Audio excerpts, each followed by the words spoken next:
తెలుగు ప్రజల తరఫున కేంద్ర ప్రభుత్వం తరఫున హృదయపూర్వకమైనటువంటి శుభాకాంక్షలు. ఎందుకంటే తెలుగు సినీ పరిశ్రమలో అక్కినేని నాగేశ్వరరావు గారి తర్వాత మీరు పద్మవిభూషణ్ తీసుకోవడము మాకందరికీ గర్వకారణం. మీ యొక్క 45 ఏళ్ల సినీ జీవితంలో పునాది రాళ్ళు వేసుకుంటూ స్వయం కృషితో ఈరోజు ఎదుగుతూ వస్తున్నారు. ఎంతో కష్టపడి మీరు ఈ స్థాయికి చేరుకున్నటువంటి మీకు ఈరోజు కేంద్ర ప్రభుత్వం పద్మవిభూషణ్తో సన్మానించడము నిజంగా ప్రతి తెలుగు బిడ్డ గర్వపడాల్సినటువంటి అంశం అని నేను భావిస్తా ఉన్నాను. Thank you so much. Padma Vibhushan వచ్చిన ఈ సందర్భంలో మీరు అభినందించడానికి నా స్నేహితుడిగా చిరకాల మిత్రుడిగా మీరు రావటం అన్నది నాకు చాలా చాలా సంతోషం, మిక్కిలి ఆనందంగా ఉంది. అండ్ మీ ప్రేమని మీ అభిమానాన్ని ఆస్వాదిస్తున్నాను. Thank you so much. ఢిల్లీలో రాష్ట్రపతి చేతుల మీదుగా తీసుకుంటున్నారు కాబట్టి మేము దానికంటే ముందే మిమ్మల్ని కలవాలి, అభినందించాలనేటువంటి ఆలోచనతో ఈరోజు మీ దగ్గరికి రావడం జరిగింది. మోస్ట్ వెల్కమ్ అండి. దక్షిణ భారతదేశంలో రజనీకాంత్ గారు కానీ మీరు కానీ ఒక మంచి నైతిక విలువలతో కూడినటువంటి నటులుగా మంచి పేరు తెచ్చుకున్నారు. అంతేకాకుండా మన తెలుగు ఇండస్ట్రీస్కి వచ్చినప్పుడు తెలుగు ఇండస్ట్రీలో అప్పుడప్పుడు అనేక రకాల సమస్యలు వస్తుంటాయి, క్రైసిస్ వస్తూ ఉన్నప్పుడు ప్రభుత్వంతో కానీ మీ నటుల మధ్యలో కానీ సినిమా ఇండస్ట్రీ మధ్యలో కానీ వచ్చినప్పుడు సీనియర్ నటుడిగా మెగాస్టార్గా అందరినీ సమన్వయపరుస్తూ మరి ముందుకు తీసుకెళ్ళేటువంటి వారు. అలాంటి మీరు ఈరోజు మరి పద్మవిభూషణ్ రావడం అనేటువంటిది మరి అందరం సంతోషించాల్సిన అంశం అని నేను భావిస్తున్నాను. ఈ ఇండస్ట్రీ లేకపోతే మేము లేవండి. మా చదివిన చదువుకు కానీ మన బ్యాక్గ్రౌండ్కి కానీ ఏదో ఒక మారుమూల ఉద్యోగం చూసుకుంటూ ఉండాల్సిన వాళ్ళు ఈ రోజున ఇంత సెలబ్రిటీ స్టేటస్ కానీ ప్రపంచవ్యాప్తంగా ఎక్కడ మన వాళ్ళు ఉన్నా సరే అక్కడ గుర్తింపు కానివ్వండి, ఇవన్నీ రావటం అంటే కనుక కళామ తల్లి ఆ సినిమా ఇండస్ట్రీ నాకు పెట్టిన భిక్షగా నేను ఫీల్ అవుతుంటాను. ఆ ఇండస్ట్రీ లేకపోతే ఏం లేదు. అందుకని ఇలాంటి ఇండస్ట్రీకి ప్రత్యుపకారంగా నేను ఏం చేయాలి, నాకు ఇంత స్థానం ఇచ్చిన ఇండస్ట్రీకి తిరిగి నేను ఏమి ఇవ్వగలను అనేటటువంటి ఒక గ్రాటిట్యూడ్ నుంచి మొదలైందే. క్రైసిస్ వచ్చినప్పుడు నేనేదో నా భుజం కాయాలి, నా వంతు సహాయం చేయాలి అనే ఆలోచన. ఒక ఇంటికి పెద్ద బిడ్డగా పెద్ద కొడుకుగా ఆ ఇంటి కుటుంబ బాధ్యతలకి తన వంతు సహాయం ఎలా చేస్తాడో అలాగే నిర్వర్తించాలని ఉంటుంది. కానీ ప్రతిదానికి పెద్ద నేను అనేటువంటి బేసిజానికి మాత్రం పోవాలని కారణం ఒకటి అనుకుంటే మీరంటే అందరు యాక్సెప్టబిలిటీ ఉంటుంది. అది కూడా అది యాక్సెప్టబిలిటీ చిన్నవాళ్ళు కానీ పెద్దవాళ్ళు కానీ ఈ రంగం కానీ ఆ రంగం కానీ మీరు ఏదైనా ఒక మాట చెప్తే దాని మీద మీరు నిలబడతారు, మిగతా వాళ్ళు కూడా మీ మాట గౌరవం ఇస్తారు. అది కారణం నేను అనుకుంటాను. సినిమా రంగం నుంచి రాజకీయాలకు వచ్చి కూడా రాజకీయాలలో మీకంటూ ఒక ప్రత్యేక స్థానాన్ని సంపాదించుకున్నారు. మీరు కొత్త ఒరవడి రాజకీయాల్లో కూడా తీసుకురావడం, మీరు చేపట్టినటువంటి ప్రచార కార్యక్రమం కానీ మీకు వస్తున్నటువంటి స్పందన కానీ అద్భుతంగా మేమందరం ప్రతి కార్యక్రమాన్ని వేరే ప్రత్యామ్నాయ పార్టీలో ఉన్నప్పుడు కూడా మీ రాకను మేము గమనించే వాళ్ళము. మీరు చేస్తున్నటువంటి ప్రచారము కొత్త ఒరవడి మీరు అద్భుతంగా చేశారు. ప్రాంతాలకు అతీతంగా మీకు స్పందన లభించింది, చాలామంది గెలిచొచ్చారు. ఒక ఆర్టిస్ట్గా నేను మంచి స్థితిలో ఉన్నప్పుడు రాజకీయాల్లోకి వెళ్ళాల్సినటువంటి ఒక పరిస్థితులు నెలకొన్నాయి. ఆ సమయంలో నేను ప్రజలకి ఏదో చెయ్యాలనే తప్పనే ప్రధానం తప్ప ఎలాంటి పొజిషన్స్ ఏమిటి దీని మీద నాకు దృష్టి లేదు. ఎందుకంటే అన్నిటికీ మించినటువంటి ఉన్నతమైన స్థానాన్ని వాళ్ళ మనసులో వాళ్ళు ఇచ్చిన తర్వాత దానికి మించి నాకు ఏది కావాలి కోరిక లేదు నాకు. అయితే ఏదో చిన్న ఎత్తున మనకి తెలిసి మనకు అందుబాటులో ఉన్నటువంటి చారిటబుల్ ట్రస్ట్ ఇవి పెట్టి చేస్తాను, నేత్రదానం అని రక్తదానం అని చేస్తున్నాం. కానీ పెద్ద ఎత్తున చేసే అవకాశం భగవంతుడు ఇస్తే కనుక అది చిత్తశుద్ధితోటి నేను మనసావాచ కర్మేణ చెయ్యాలి అని ఆ రకంగా నా కృతజ్ఞత తీర్చుకోవాలని మాత్రం చూపించాలని మాత్రం నాకు ఎప్పుడు ఉంటుండేది. నాకు ఇప్పటికి జ్ఞాపకం ఉంటుంది. ఇది అంతకుముందు ఒకటే ఉండేది, ఇలాగ పెట్టినప్పుడల్లా ప్రతిసారి మీరే జ్ఞాపకం వస్తారు నాకు. ఎంత కీన్ అబ్జర్వేషన్. రాజకీయంగా ఉన్నప్పుడు మాత్రం నాకు ఎనలేని సంతృప్తి ఎక్కడ లభించిందంటే, ముఖ్యంగా ఇప్పుడు తమరు చేస్తున్నటువంటి శాఖ ఉంది కదా టూరిజం, అది నేను మీకంటే కొంచెం ఒక స్టెప్ ముందుగా దాన్ని నేను అవి నిర్వర్తించినప్పుడు ఆ శాఖలో మంత్రిగా నాకు పొందినటువంటి అనుభూతి కానీ లభించిన సంతృప్తి కానీ అంతా ఇంత కాదు. ఆ రకంగా మాత్రం రాజకీయాలకు వస్తే ఇంత చేయొచ్చా అనేది మాత్రం నాకు సుస్పష్టంగా నాకు అనుభవపూర్వకంగా తెలిసొచ్చింది మంత్రిగా ఉన్నప్పుడు టూరిజానికి.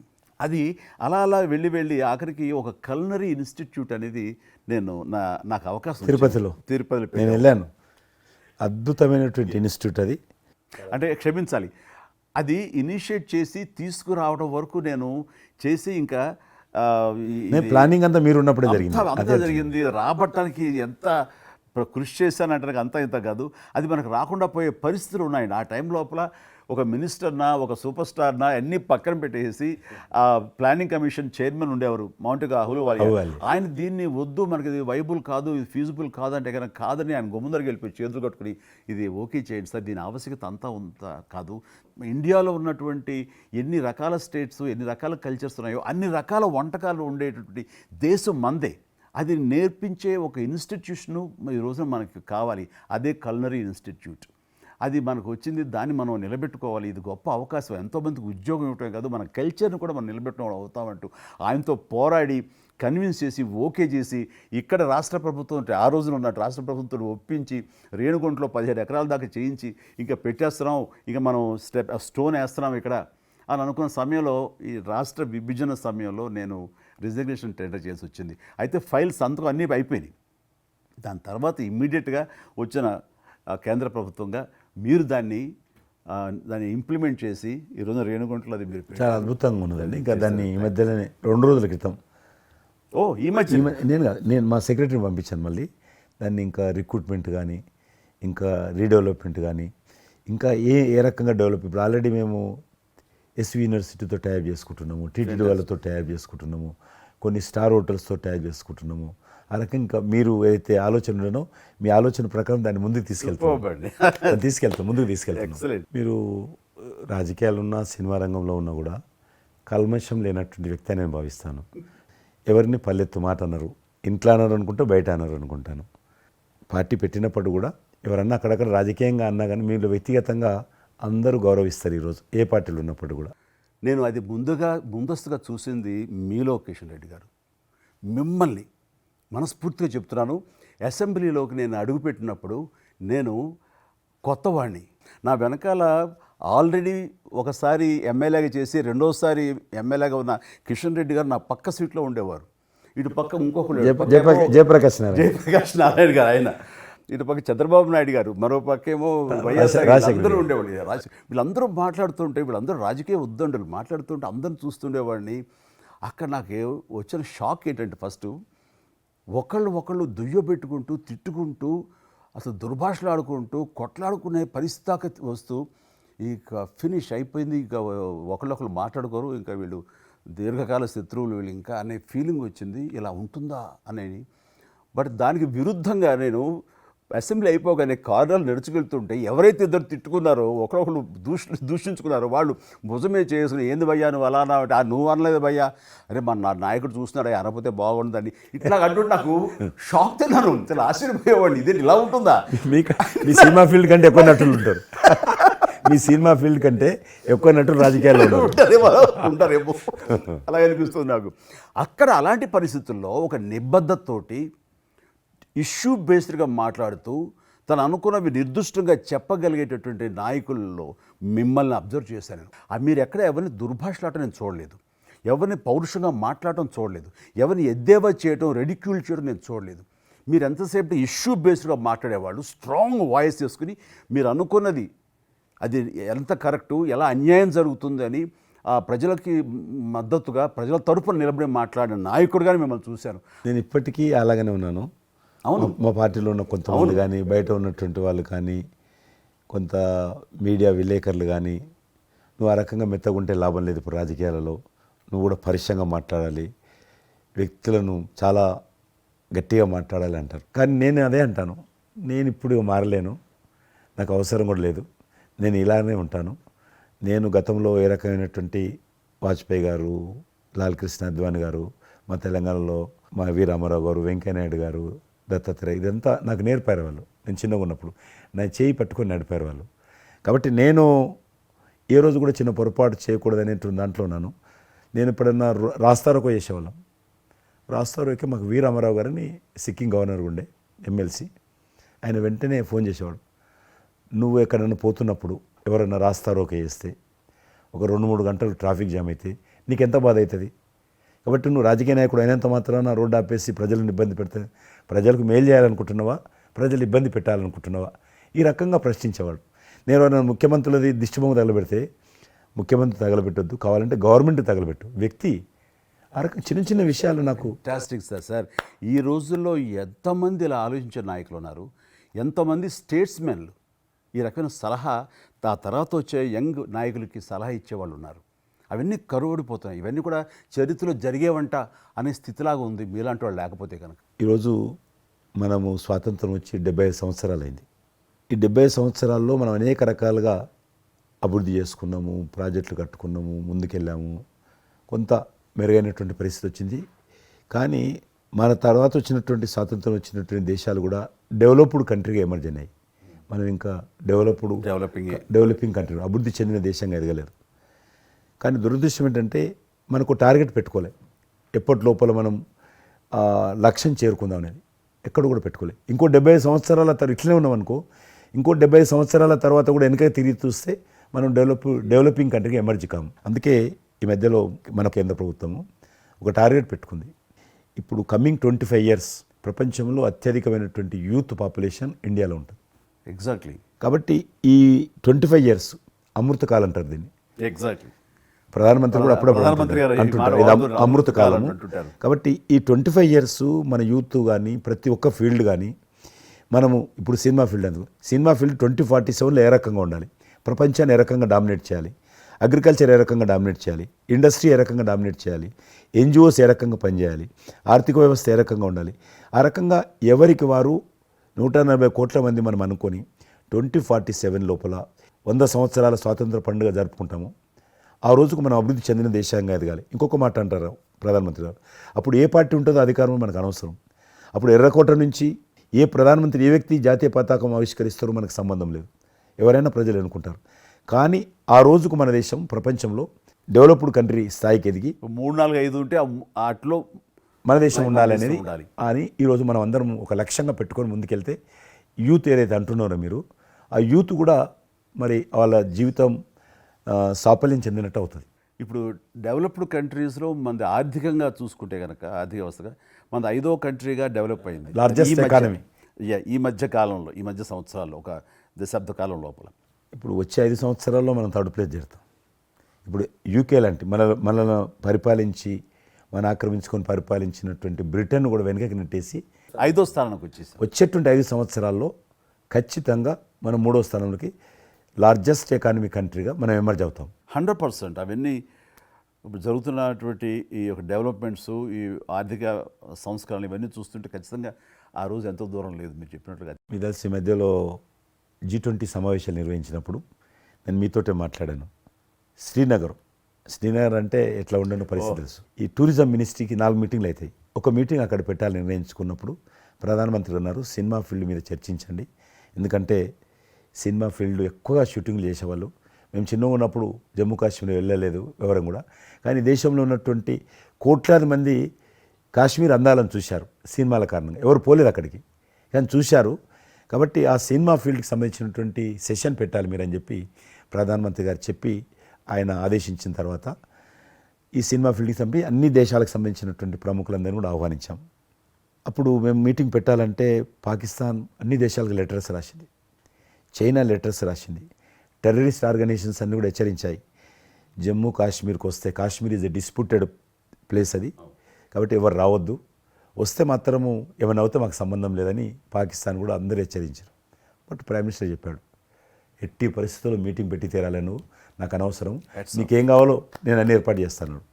ఆ తర్వాత నేను మీతో మాట్లాడి ఆ రోజు అప్పుడే కాశ్మీరు అనగానే మీరు కాశ్మీరు లోయల్లో కన్యాకుమారి ఇలాంటి సాంగ్స్ ఎన్నో మాకు గుర్తుకొచ్చినాయి. అలాంటిది మళ్ళీ మీరు మీ పార్టిసిపేషను ఉంటే బాగుంటుంది అనుకున్నప్పుడు ఆ టైంలో నేను రాలేని పరిస్థితిలో రామ్ చరణ్ వస్తే బాగుంటుంది, అతను RRR సినిమా ఆస్కార్ అవార్డు తోటి తను మంచి ఆస్కార్ అవార్డు వచ్చింది, బాగుంటుంది ప్రధానమంత్రి గారు చెప్పాను. అప్పుడు అందరూ ఫారినర్స్ డెలిగేట్స్ అందరూ కూడా ఏ సినిమా సాంగ్ అది నాటు సినిమా డాన్స్ చేశారు అక్కడ. డాన్స్ చేశారు ఎవరు మన కొరియన్ మినిస్టర్.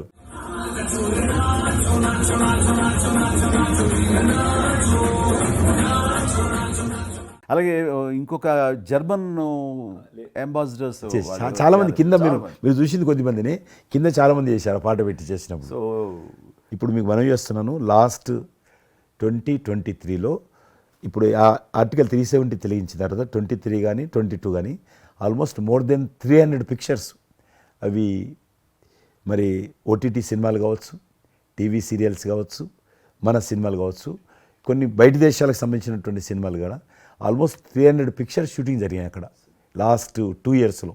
మళ్ళీ తిరిగి మీ ప్రభావంతో ఆయన నరేంద్ర మోడీ గారి చొరవతోటి ఇలాగా G20 కల్చర్ ముఖ్యంగా టూరిజం సంబంధించి సినిమాలను ఎంకరేజ్ చేస్తూ మీరు తీసుకున్న చొరవ, అందులో రామ్ చరణ్కి మీరు ఇచ్చేటువంటి ప్రాధాన్యత ఇవన్నీ కలిపినప్పుడు ఫస్ట్ నా వైఫ్ తన ఫ్రెండ్స్ తోటి ఎక్కడికి వెళదాం ఈ హాలిడే అంటే వాళ్ళ ఫ్రెండ్స్ అందరూ కలిపి కాశ్మీర్కి వెళ్ళారు.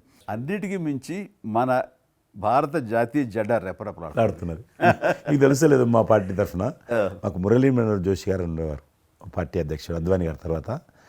ఆయన కన్యాకుమారి నుంచి కాశ్మీర్ వరకు యాత్ర తీసాం మేము.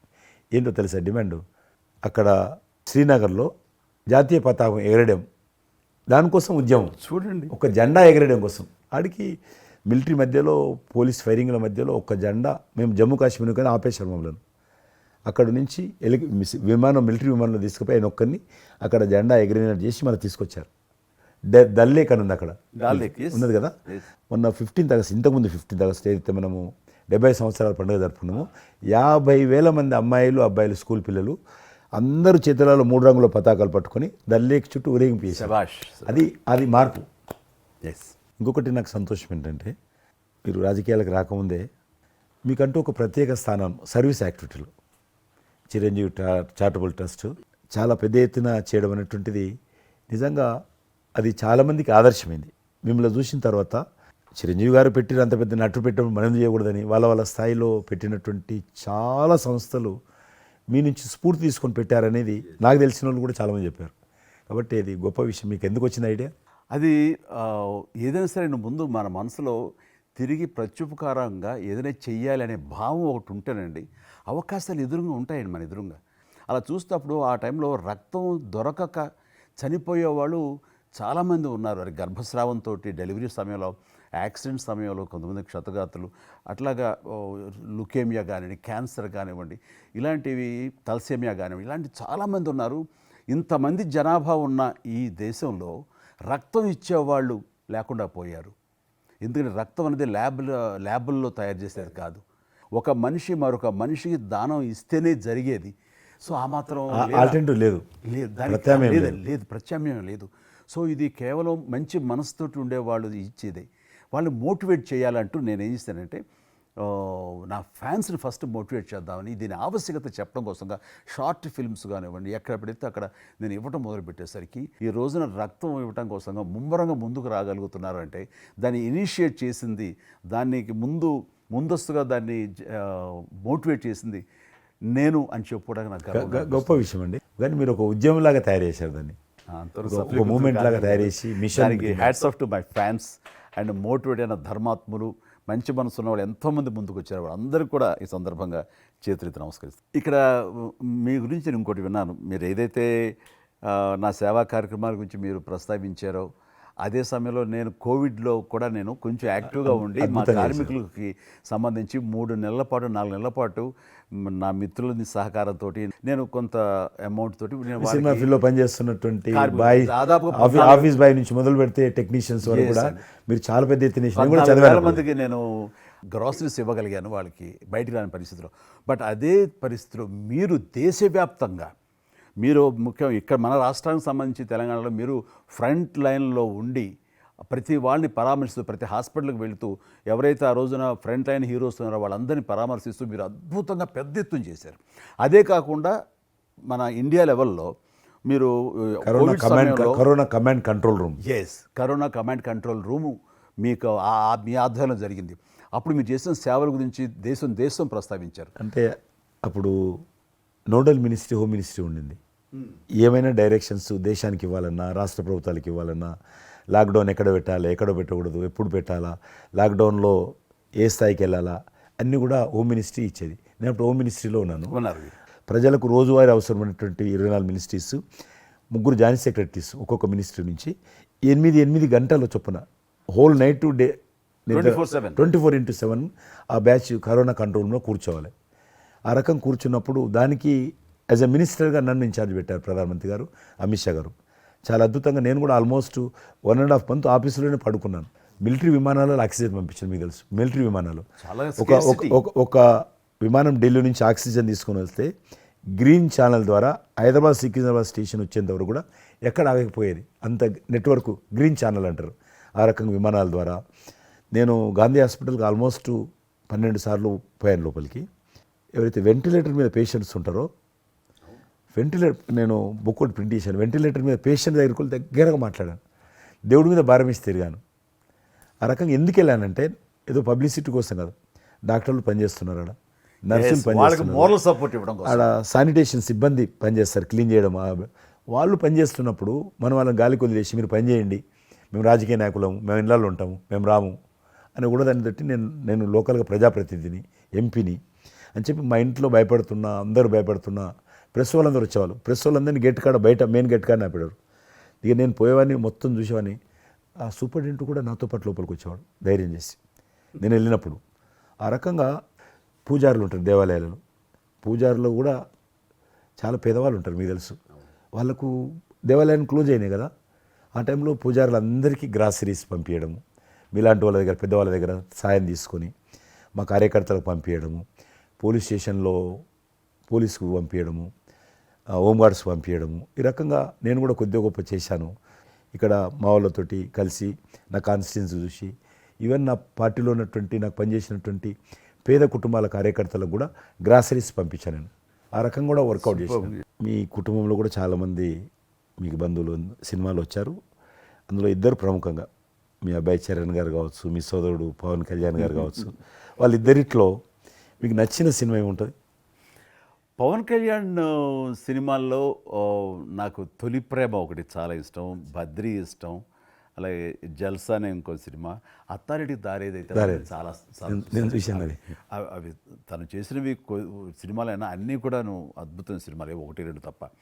అండ్ చరణ్ రెండో సినిమా మగధీర నభూత నా భవిష్యత్. మీరు అసెంబ్లీలో నాకు వచ్చి చెప్పారు, ఏది మగధీర రిలీజ్ అయిన రోజు ఉన్నారు మీరు, జ్ఞాపకం ఉందో లేదో మీకు?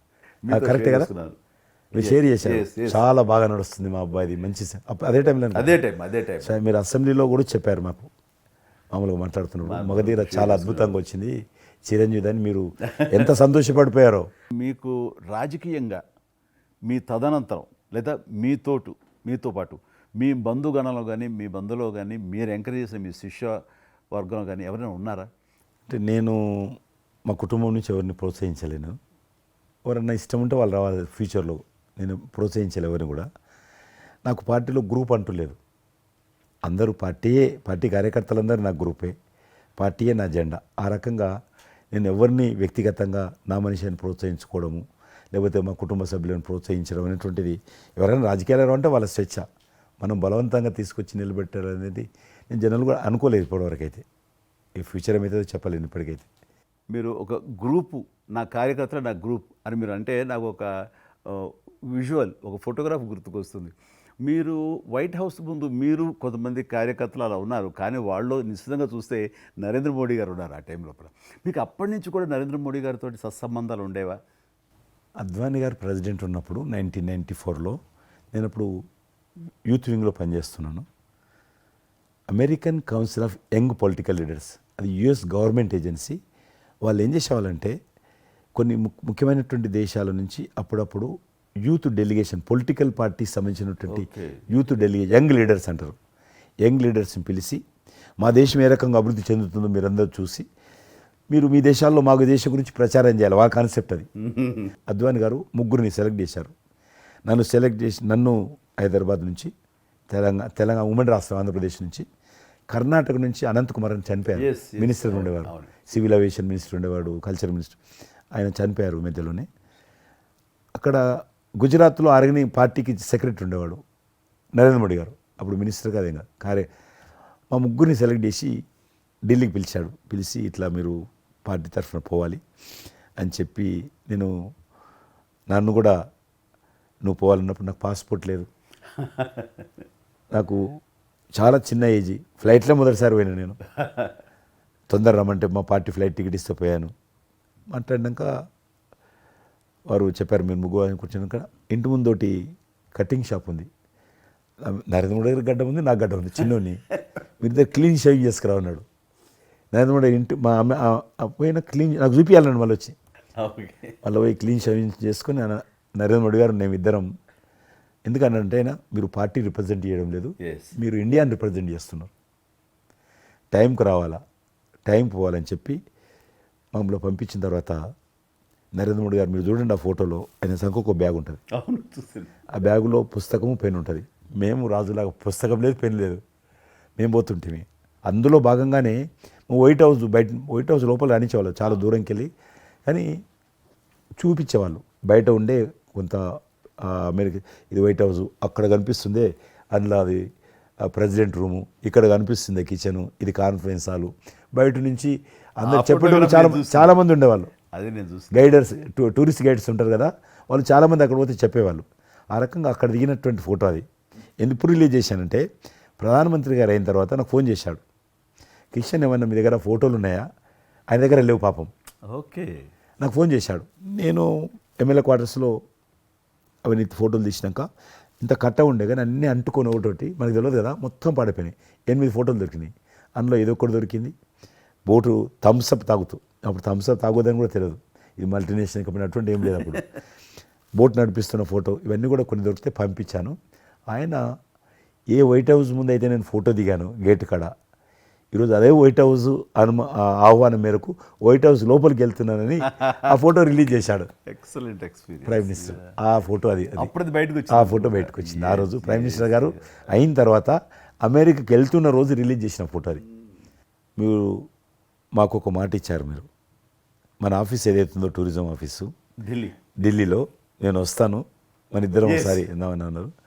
కానీ మీ ఒత్తిడి కారణంగా మన ఒత్తిడి కారణంగా జరగలేదు. ఇంకా అది రేపు ఎలక్షన్స్ తర్వాత మళ్ళీ అది చెప్పలేము కాబట్టి అది నేను చెప్తున్నాను, మీరు అక్కడే ఉంటాను, వస్తాను.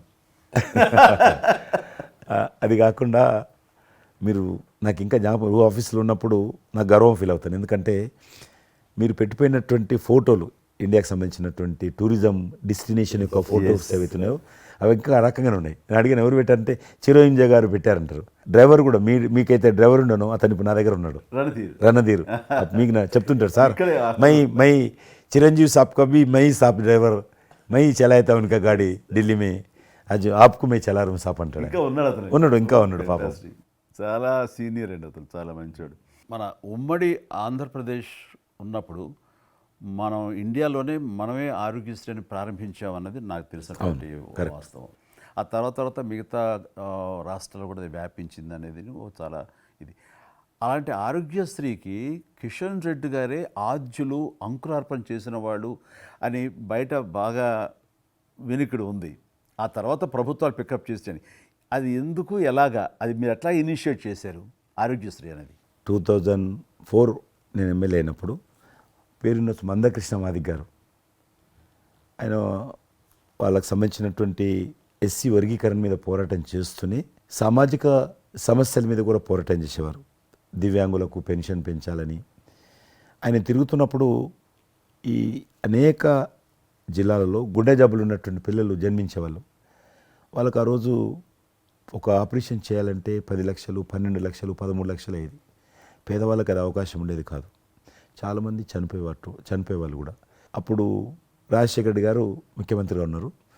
మేము ట్యాంక్ బండ్ కింద అంబేద్కర్ భవన్ ఉంది, అక్కడ మీటింగ్ పెట్టుకున్నాము. ఒక 3000 మంది పసిపిల్లలు వాళ్ళ తల్లిదండ్రులు వచ్చారు. మీటింగ్ అయినాక ఆ మీటింగ్లోనే ఒక అబ్బాయి చనిపోయాడు. ఇప్పుడు ఏం చేయాలి ప్రాబ్లం? సేమ్ అబ్బాయి అంతే వచ్చాడు, చిన్న పసిబాబు అందే వచ్చాడు, అబ్బాయి చనిపోయాడు. మేము ఏం చేసినాం, నేను మందకృష్ణ గారు కలిసి, నేను కూడా ఉద్యమానికి వెళ్ళాను. ఆ అబ్బాయి డెడ్ బాడీ పట్టుకొని అంబేద్కర్ ట్యాంక్ బండ్ నుంచి అంబేద్కర్ విగ్రహం దగ్గరకు వచ్చాం. మాతో పాటు ఆ పసిపిల్లలందరినీ తీసుకొచ్చాం, 3000 మంది పసిపిల్లలు. అంబేద్కర్ విగ్రహం ట్యాంక్ బండ్ అంబేద్కర్ విగ్రహం మొత్తం ఆ పిల్లలు వాళ్ళ తల్లిదండ్రులు కూర్చున్నాం, డెడ్ బాడీ పెట్టుకొని కూర్చున్నాం. ఎట్టి పరిస్థితుల్లో రాష్ట్ర ప్రభుత్వం ఈ అందరికీ కూడా ఉచితంగా చిన్నపిల్లలందరూ కూడా ఆపరేషన్ చేయించాలి, ప్రైవేట్ హాస్పిటల్లో కానీ ఎక్కడైనా వాళ్ళ ఇష్టం చేయించాలి, వీళ్ళ ప్రాణాలు కాపాడాలని డిమాండ్ తోటి కూర్చున్నాం. 11 గంటలకు కూర్చున్న తర్వాత రాజశేఖర రెడ్డి గారు దురదృష్టం ఆ రోజు ఢిల్లీకి వెళ్ళిపోయాడు, ఢిల్లీలో ఉన్నాడు. బట్ ఢిల్లీ నుంచే ఫోన్లో మాట్లాడాడు ఆయన. మాట్లాడి నేను తర్వాత ఆలోచిస్తాం, మీరు అట్లా చేయొద్దు. ఎందుకంటే మమ్మల్ని లాఠీ చేయడానికి వీలేదు, పసిపిల్లలు, గుండె జబ్బులు ఉన్న పిల్లలు, మమ్మల్ని నెట్టేయడానికి వీలేదు పోలీసులు కూడా విచిత్రమైన పరిస్థితి, ఆందోళన, ఉద్యమం చేస్తున్నాం మేము, చాలా డెడ్ బాడీ పెట్టుకొని ఉన్నాం. ఏం చేయాలో పోలీసులకు తోచది. ముఖ్యమంత్రి గారు అన్నప్పుడు రాజశేఖర్ గారు మా మెడ మీద కత్తి పెట్టి మీరు ఈ రకంగా దబాయిస్తున్నారు, ఏమని అనుకోండి సార్, మీరు కృష్ణ గారు చాలా గట్టిగా ఉన్నారు, ఏమని అనుకోండి, మీరు ఎట్టి పరిస్థితుల్లో ఇది చేయాలని చెప్పి మేమిద్దరం కదలాలి. రాత్రి ఆల్మోస్ట్ 10 o'clock మళ్ళీ ముఖ్యమంత్రి గారు ఫోన్ చేసి మీరు మాట చెప్పడం కాదు ఆర్డర్ రావాలను. వీళ్ళందరికీ ఫస్ట్ మేము రాష్ట్ర ప్రభుత్వం తరఫున గుండె జబ్బులు ఉన్నటువంటి పిల్లలందరికీ ఎంత డబ్బైనా ఖర్చు అయినా సరే మేము ఆపరేషన్ చేయిస్తానని చెప్పి ఢిల్లీ నుంచి మాట ఇచ్చి ఆర్డర్ తీసి మా చేతులు పెట్టినాక మేము పిల్లలందరినీ తీసుకొని వెళ్ళిపోయినాం. ఫస్ట్ పిల్లలు వాళ్ళ తల్లిదండ్రులు. ఆ తర్వాత మళ్ళీ ముఖ్యమంత్రి గారు వచ్చిన తర్వాత మళ్ళీ మీటింగ్ పిలిచాడు మమ్మల్ని. పిలిచి ఈ రకంగా చేయడం తప్ప, మీరు నన్ను బెదిరించారు, బ్లాక్మెయిల్ చేశారు, ఆర్డర్ చేశారు, ఏమని అనుకోసారి మేము పిల్లల ప్రాణాలు కాపాడడం కోసం చేశాం తప్ప మీకు వ్యతిరేకంగా కాదు, ఇంకొకరు కాదు. అందులో బాబు చనిపోయాడు. తర్వాత ముఖ్యమంత్రి ఆలోచన చేసి డాక్టర్లను పిలిచి ఎట్లా చేద్దాము, అప్పుడు సర్వే చేయించాడు. వాళ్ళు గ్రామ పంచాయతీలో సర్వే చేస్తే 2 లక్షల మంది పిల్లలు ఉన్నారు ఒక్క ఆంధ్రప్రదేశ్లోనే. ఉభయ రాష్ట్రాల్లో గుండెకు జబ్బు హోల్ ఉండి పుట్టినటువంటి వాళ్ళు 2 లక్షల మంది పిల్లలు ఉన్నారు. ఇంతమందికి నేను ఎట్లా చేస్తా అది ఇదని మళ్ళీ సర్వే వచ్చిన తర్వాత వెరిఫికేషన్ వచ్చిన లిస్ట్ తీశాడు, అంచనా వచ్చిన తర్వాత అప్పుడు ఆయన ఇన్సూరెన్స్ ఏదైనా చేద్దామా అని, ఆయన డాక్టర్ కదా ఒరిజినల్గా, ఆయన డాక్టర్ వృత్తి, చదువుకున్నది MBBS అయినా, ఆయనకి ఈ విషయం బాగా తెలుసు కాబట్టి ఏం చేద్దామని ఆలోచన చేసి అప్పుడు ఇన్సూరెన్స్ పథకం ఆ పిల్లల కారణంగా, గుండె జబ్బులు ఉన్నటువంటి పిల్లల కారణంగా ఆ 2 లక్షల మందికి పిల్లలు ఇన్సూరెన్స్ చేయాలన్న వచ్చినటువంటి ఆలోచనే ఈ ఆరోగ్యశ్రీ పథకం. అలా మీరు ఇనిషియేట్ చేసినటువంటి ఈ ఆరోగ్యశ్రీ కానివ్వండి, ఇది నిజంగా ఇలాంటి సామాజిక స్పృహ అనేది రాజకీయంగా ఆలోచిస్తే వచ్చేది కాదండి. ఇది మానవతా విలువలతోటి, మానవత్వంతో ఆలోచించారు కాబట్టి ఈ రోజున అది సఫలీకృతం కాగలిగింది. భారతదేశంలోనే అది ఒక అందరూ ఆచరించేటువంటి గొప్ప పథకం అయింది. అది ఎంతమంది లబ్ధి పొందుతారో వాళ్ళందరూ బ్లెస్సింగ్స్ మీకు ఉండాలి. అసెంబ్లీలో ఉండగా నాకు ఒక రిప్రజెంటేషన్ ఇచ్చారు. ఈ హోమ్ గార్డ్స్ గురించి మీరు తీసుకున్న ఆహ్వానించిన మీరు పడ్డ తపన కానీ అంతా ఇంత కాదు. అండ్ అది మీరు ఈ రోజున వాళ్ళకి ఏదైనా లబ్ధి చేకూరిందంటే దానికి కూడా నాంది పలికిన వాడు కిషన్ రెడ్డి గారు. 3,000 జీతం ఉండేది సార్ వాళ్ళకు, కుటుంబము.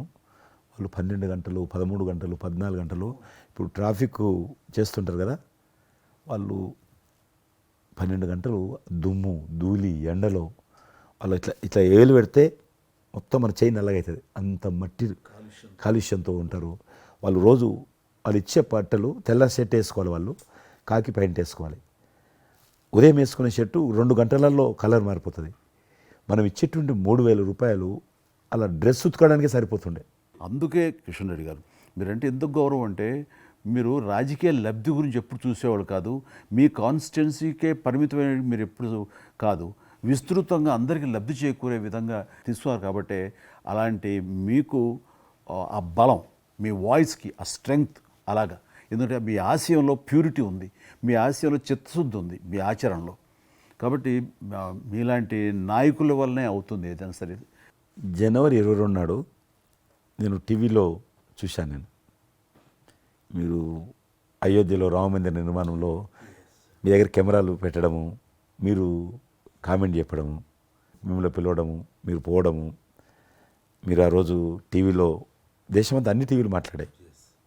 మీకు మీరు ఏ రకంగా ఫీల్ అనిపించింది మీకు? అది హనుమాన్ని ప్రార్థించే ఆయన మా కులదైవంగా చూసిన మాకు రామచంద్రుడు ఆ నామమే మాకు ఒక రకమైన గొప్ప స్ఫూర్తి మాకు. అలాంటి రాముడు మమ్మల్ని ఆహ్వానించినట్టుగా అనిపించిందండి. అది అక్కడ 500 సంవత్సరాలుగా ఎన్నో ఇక్కడ ఉన్నటువంటి ప్రాబ్లం అనేది అది సునాయాసంగా చేయటం అన్నది అది ఆయన వల్లనే అయ్యింది, నరేంద్ర మోడీ గారు తలుచుకోబట్టి అయ్యింది అనేది. అలాంటి దానికి మేము ఆహ్వానించబడటం అనేది అది మేము చేసుకున్న అదృష్టం, పుణ్యం. చాలామంది అందరము భయపడ్డాం ఏమైతే పోతుందో, దేశంలో గొడవలు అయితే మత కళాలు జరుగుతుందేమో. కానీ అదృశ్యం ఏంటంటే ముస్లింలు కూడా చాలామంది సానుకూలంగా. ఇక్కడ నేను ఒక విషయం చెప్పాలి. నేను రామ మందిరం నుంచి నా హోటల్ ఉంది అక్కడ, ఆ హోటల్కి వెళ్ళడానికి నేను కారు హైర్ చేసుకున్నాను మా ఫ్యామిలీ. అది ముస్లిం డ్రైవర్. సో ఈ రోజున ఇంత కాంట్రవర్షియల్ ఈ ప్లేస్లో ఈ రోజున టెంపుల్ కట్టడంపై మీరందరూ ఎక్కడో కొంత అసంతృప్తితో ఉండుంటారు కదంటే. కాదండి, ఈ రోజు నుంచి మా టెన్షన్ రిలీవ్ అయిపోయింది, మేము చాలా రక్షణతో ఉన్నాం అన్న ఫీలింగ్ ఉంది. ఎంత హిందూ కాన్వర్జేషన్ అండి. ఇక్కడ 144 సెక్షన్ ప్రివేల్ అవుతూ ఏ రోజున ఏం గొడవలు జరుగుతాయి, ఎక్కడి నుంచి ఏ ఘర్షణలు జరుగుతాయి, స్కూల్కి వెళ్ళి మా బిడ్డలు వస్తారా వెళ్తారా అనే టెన్షన్లో ఉండేవాళ్ళం మేమంతా. అండ్ అలాంటి ఘర్షణలో వాళ్ళు ముస్లిమ్సా లేకపోతే హిందూస్ అని ఏం చూడరు కదండి, ఎవరు అందరూ సఫరర్సే. అలాంటి పరిస్థితులు ఇప్పుడు నెలకొన్న సమయంలో ఎలాంటి గొడవలు లేకుండా ముందు ఒక నిర్ణయం తీసేసుకున్నారు. ఎస్, రామ మందిరం కట్టేసారు, అయిపోయింది. ఇక్కడి నుంచి లిఫ్ట్ చేసేసారు 144 సెక్షన్, ఇంకేం లేదు, అన్నీ సజావుగా సాగిపోతాయంటే మాకు సెక్యూర్డ్ ఫీలింగ్ వచ్చింది, మా బిడ్డలకు రక్షణగా ఉంది, మాకు ఇంకేమీ కాదన్న భరోసా వచ్చింది మాకు. వీఆర్ సో హ్యాపీ అని ఒక ముస్లిం సోదరుడు అన్నారు. ఇప్పుడు అదే మీరు ప్రస్తావిస్తున్నారు. ఇప్పుడు చాలామంది ముస్లిమ్స్ వెళ్తున్నారు చూడడానికి, దర్శనం చేసుకోవడానికి. ఒక అమ్మాయి అయితే బాంబే నుంచి నడుచుకుంటూ వచ్చింది, 22nd చేరుకుంది అక్కడ అమ్మాయి. ఓకే, నేను ఉన్నాను వెనకనే ధైర్యాన్ని ఇచ్చేటువంటి మన ప్రధాని గారు, ఈ భారత ప్రభుత్వం ఇవన్నీ కలిపి దోహదపడ్డాయి. అందుకని ఆయన ఒక మాట అన్నారు అయోధ్య టైంలో, మొన్నటిదాకా టెంట్లో రాముడిని చూసాం, ఇంకా రాముడికి ఆ పరిస్థితి లేదు, ఆయన ఒక పర్మనెంట్ స్ట్రక్చర్లో ఉంటాడు అని అన్నప్పుడు అందరూ మంచి రెస్పాన్స్ ఇచ్చారు, బాగా రెస్పాండ్ అయ్యారు. అట్లాగా ఈ రోజున ఆయన తీసుకున్న ప్రతి కార్యక్రమం కూడాను ఒక మత సామరస్యాన్ని సూచిస్తుంది. దానికి నేను ఒక్క విషయం కూడా చెప్తాను, మీరు చెప్పారు కదా, నేను ఎలక్షన్ ప్రచారానికి 2019లో కానీ అంత ముందుగానే వెళ్ళేవాడిని. డిఫరెంట్ రీజన్స్ మా పార్టీకి సంబంధించి కావచ్చు, ఇతరత్ర కావచ్చు. మేము వెళ్తున్నప్పుడు ముస్లిం సమాజాన్ని బస్తీలు కూడా వస్తాయి కొన్ని, మేము ఎంత మైకులు పెట్టుకొని డ్రమ్ కొట్టుకుంటూ పోయినా కూడా ఒక్కరు కూడా బయటకు వచ్చేవాళ్ళు కాదు. ఇప్పుడు పరిస్థితి త్రిపుల్ తలాక్ అని ఒకటి ఉండేది, అది ముస్లింలో ఒక సాంప్రదాయం. అది ఏదైనా భర్త కోపం వచ్చినా 3 సార్లు తలాక్ అంటే ఆడబిడ్డ ఇంటి నుంచి వెళ్ళిపోవాలి. 3 సార్లు అంటే తలాక్ అంటే వెళ్ళిపోవాలి. అయితే దాన్ని మోడీ గారు త్రిపుల్ తలాక్ సిస్టాన్ని చట్టం చేసి ఇది చేయడానికి వీల్లేదు, ముస్లిం మహిళలకు కూడా హక్కులు ఉంటాయి అని చెప్పి ఆయన చేశాడు. అప్పుడు కూడా చాలామంది భయపెట్టించారు, మత కళాలు జరుగుతాయి, అట్లా వేయొద్దు, నువ్వు ముస్లిం పర్సనల్ విషయాల్లో మీరు జోక్యం చేసుకుంటున్నారంటే ఆయన చాలా వివరంగా చెప్పాడు. ఈరోజు నువ్వు ఒక భర్తగా నీ భార్యకు తలాక్ అని ఇచ్చేసి పంపించేస్తున్నావు, రేపు నువ్వు తండ్రి అవుతావు, తండ్రి అయిన తర్వాత కూడా మీ అల్లుడు నీ కూతురుకు తాకని విడాకులు ఇచ్చి పంపిస్తే అప్పుడు నువ్వు ఎంత బాధపడతావు. కాబట్టి ఏ తండ్రి అయినా సరే అట్లా ఉంటుంది. కాబట్టి ఇది ఈ రకమైనటువంటి ఉండకూడదని చెప్పి ఆయన త్రిపుల్ తలాక్ రద్దు చేస్తే, నేను ప్రచారానికి వెళ్తున్నప్పుడు అంతకుముందు బయటకు వచ్చేవాళ్ళు కాదు.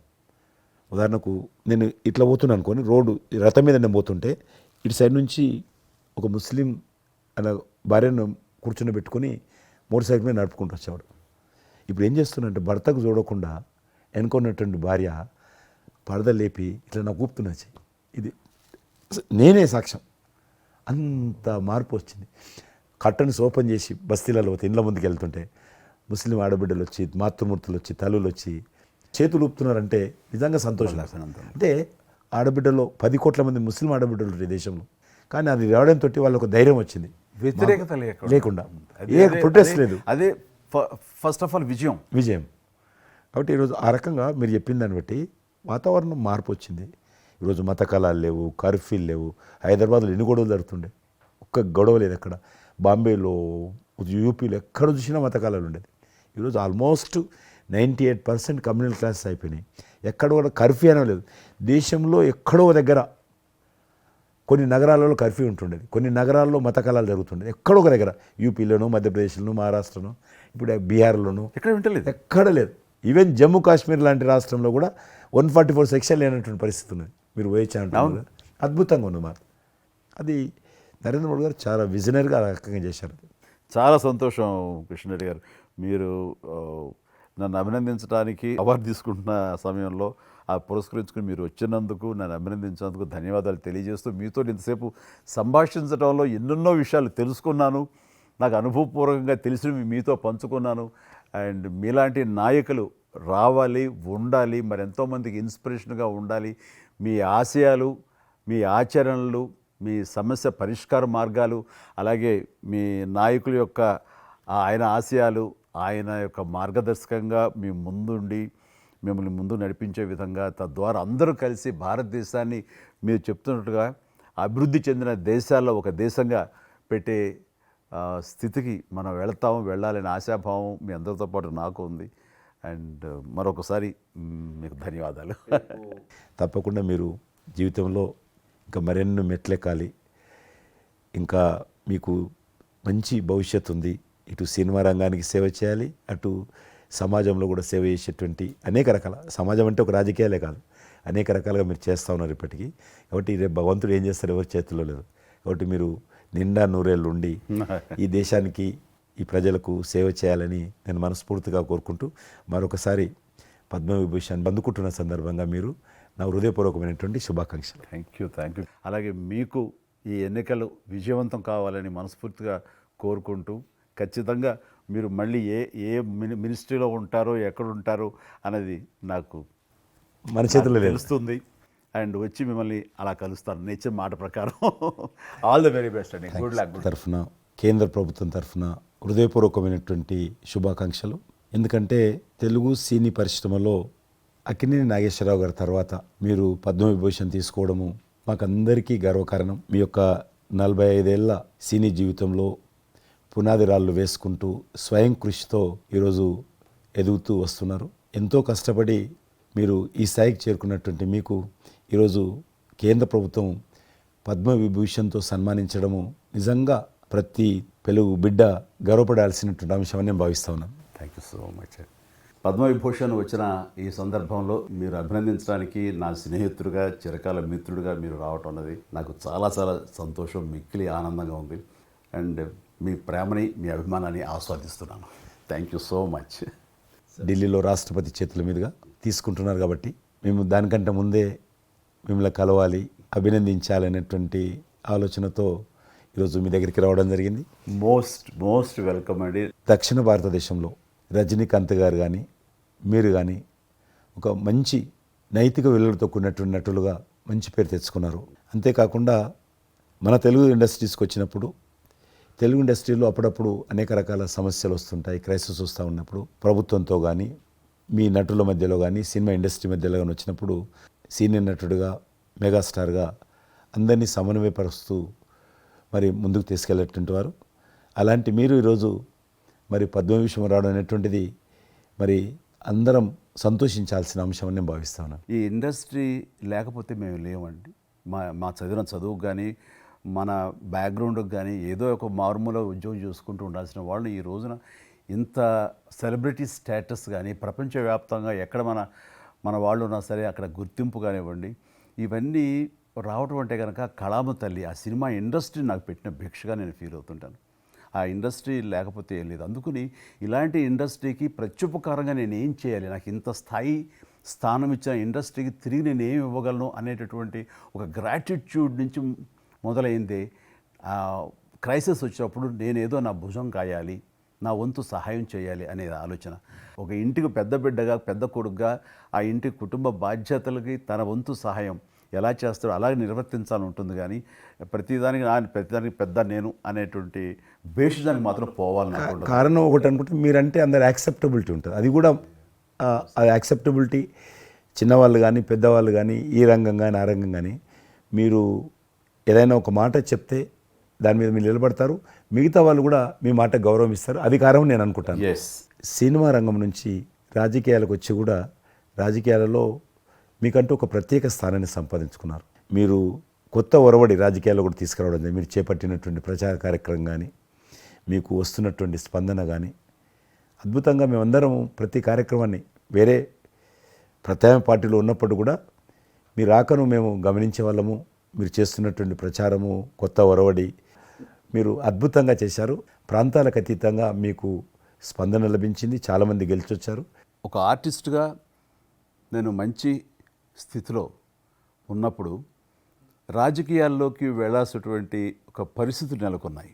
ఆ సమయంలో నేను ప్రజలకి ఏదో చెయ్యాలనే తప్పనే ప్రధానం తప్ప ఎలాంటి పొజిషన్స్ ఏమిటి దీని మీద నాకు దృష్టి లేదు. ఎందుకంటే అన్నిటికీ మించినటువంటి ఉన్నతమైన స్థానాన్ని వాళ్ళ మనసులో వాళ్ళు ఇచ్చిన తర్వాత దానికి మించి నాకు ఏది కావాలి కోరిక లేదు నాకు. అయితే ఏదో చిన్న ఎత్తున మనకి సార్ తెలిసి మనకు అందుబాటులో ఉన్నటువంటి చారిటబుల్ ట్రస్ట్ ఇవి పెట్టి చేస్తాం, నేత్రదానం అని రక్తదానం అని చేస్తున్నాం. కానీ పెద్ద ఎత్తున చేసే అవకాశం భగవంతుడు ఇస్తే కనుక అది చిత్తశుద్ధితోటి నేను మనసావాచ కర్మేణ చెయ్యాలి అని ఆ రకంగా నా కృతజ్ఞత తీర్చుకోవాలని మాత్రం చూపించాలని మాత్రం నాకు ఎప్పుడు ఉంటుండేది. నాకు ఇప్పటికి జ్ఞాపకం ఉంటుంది ఇది.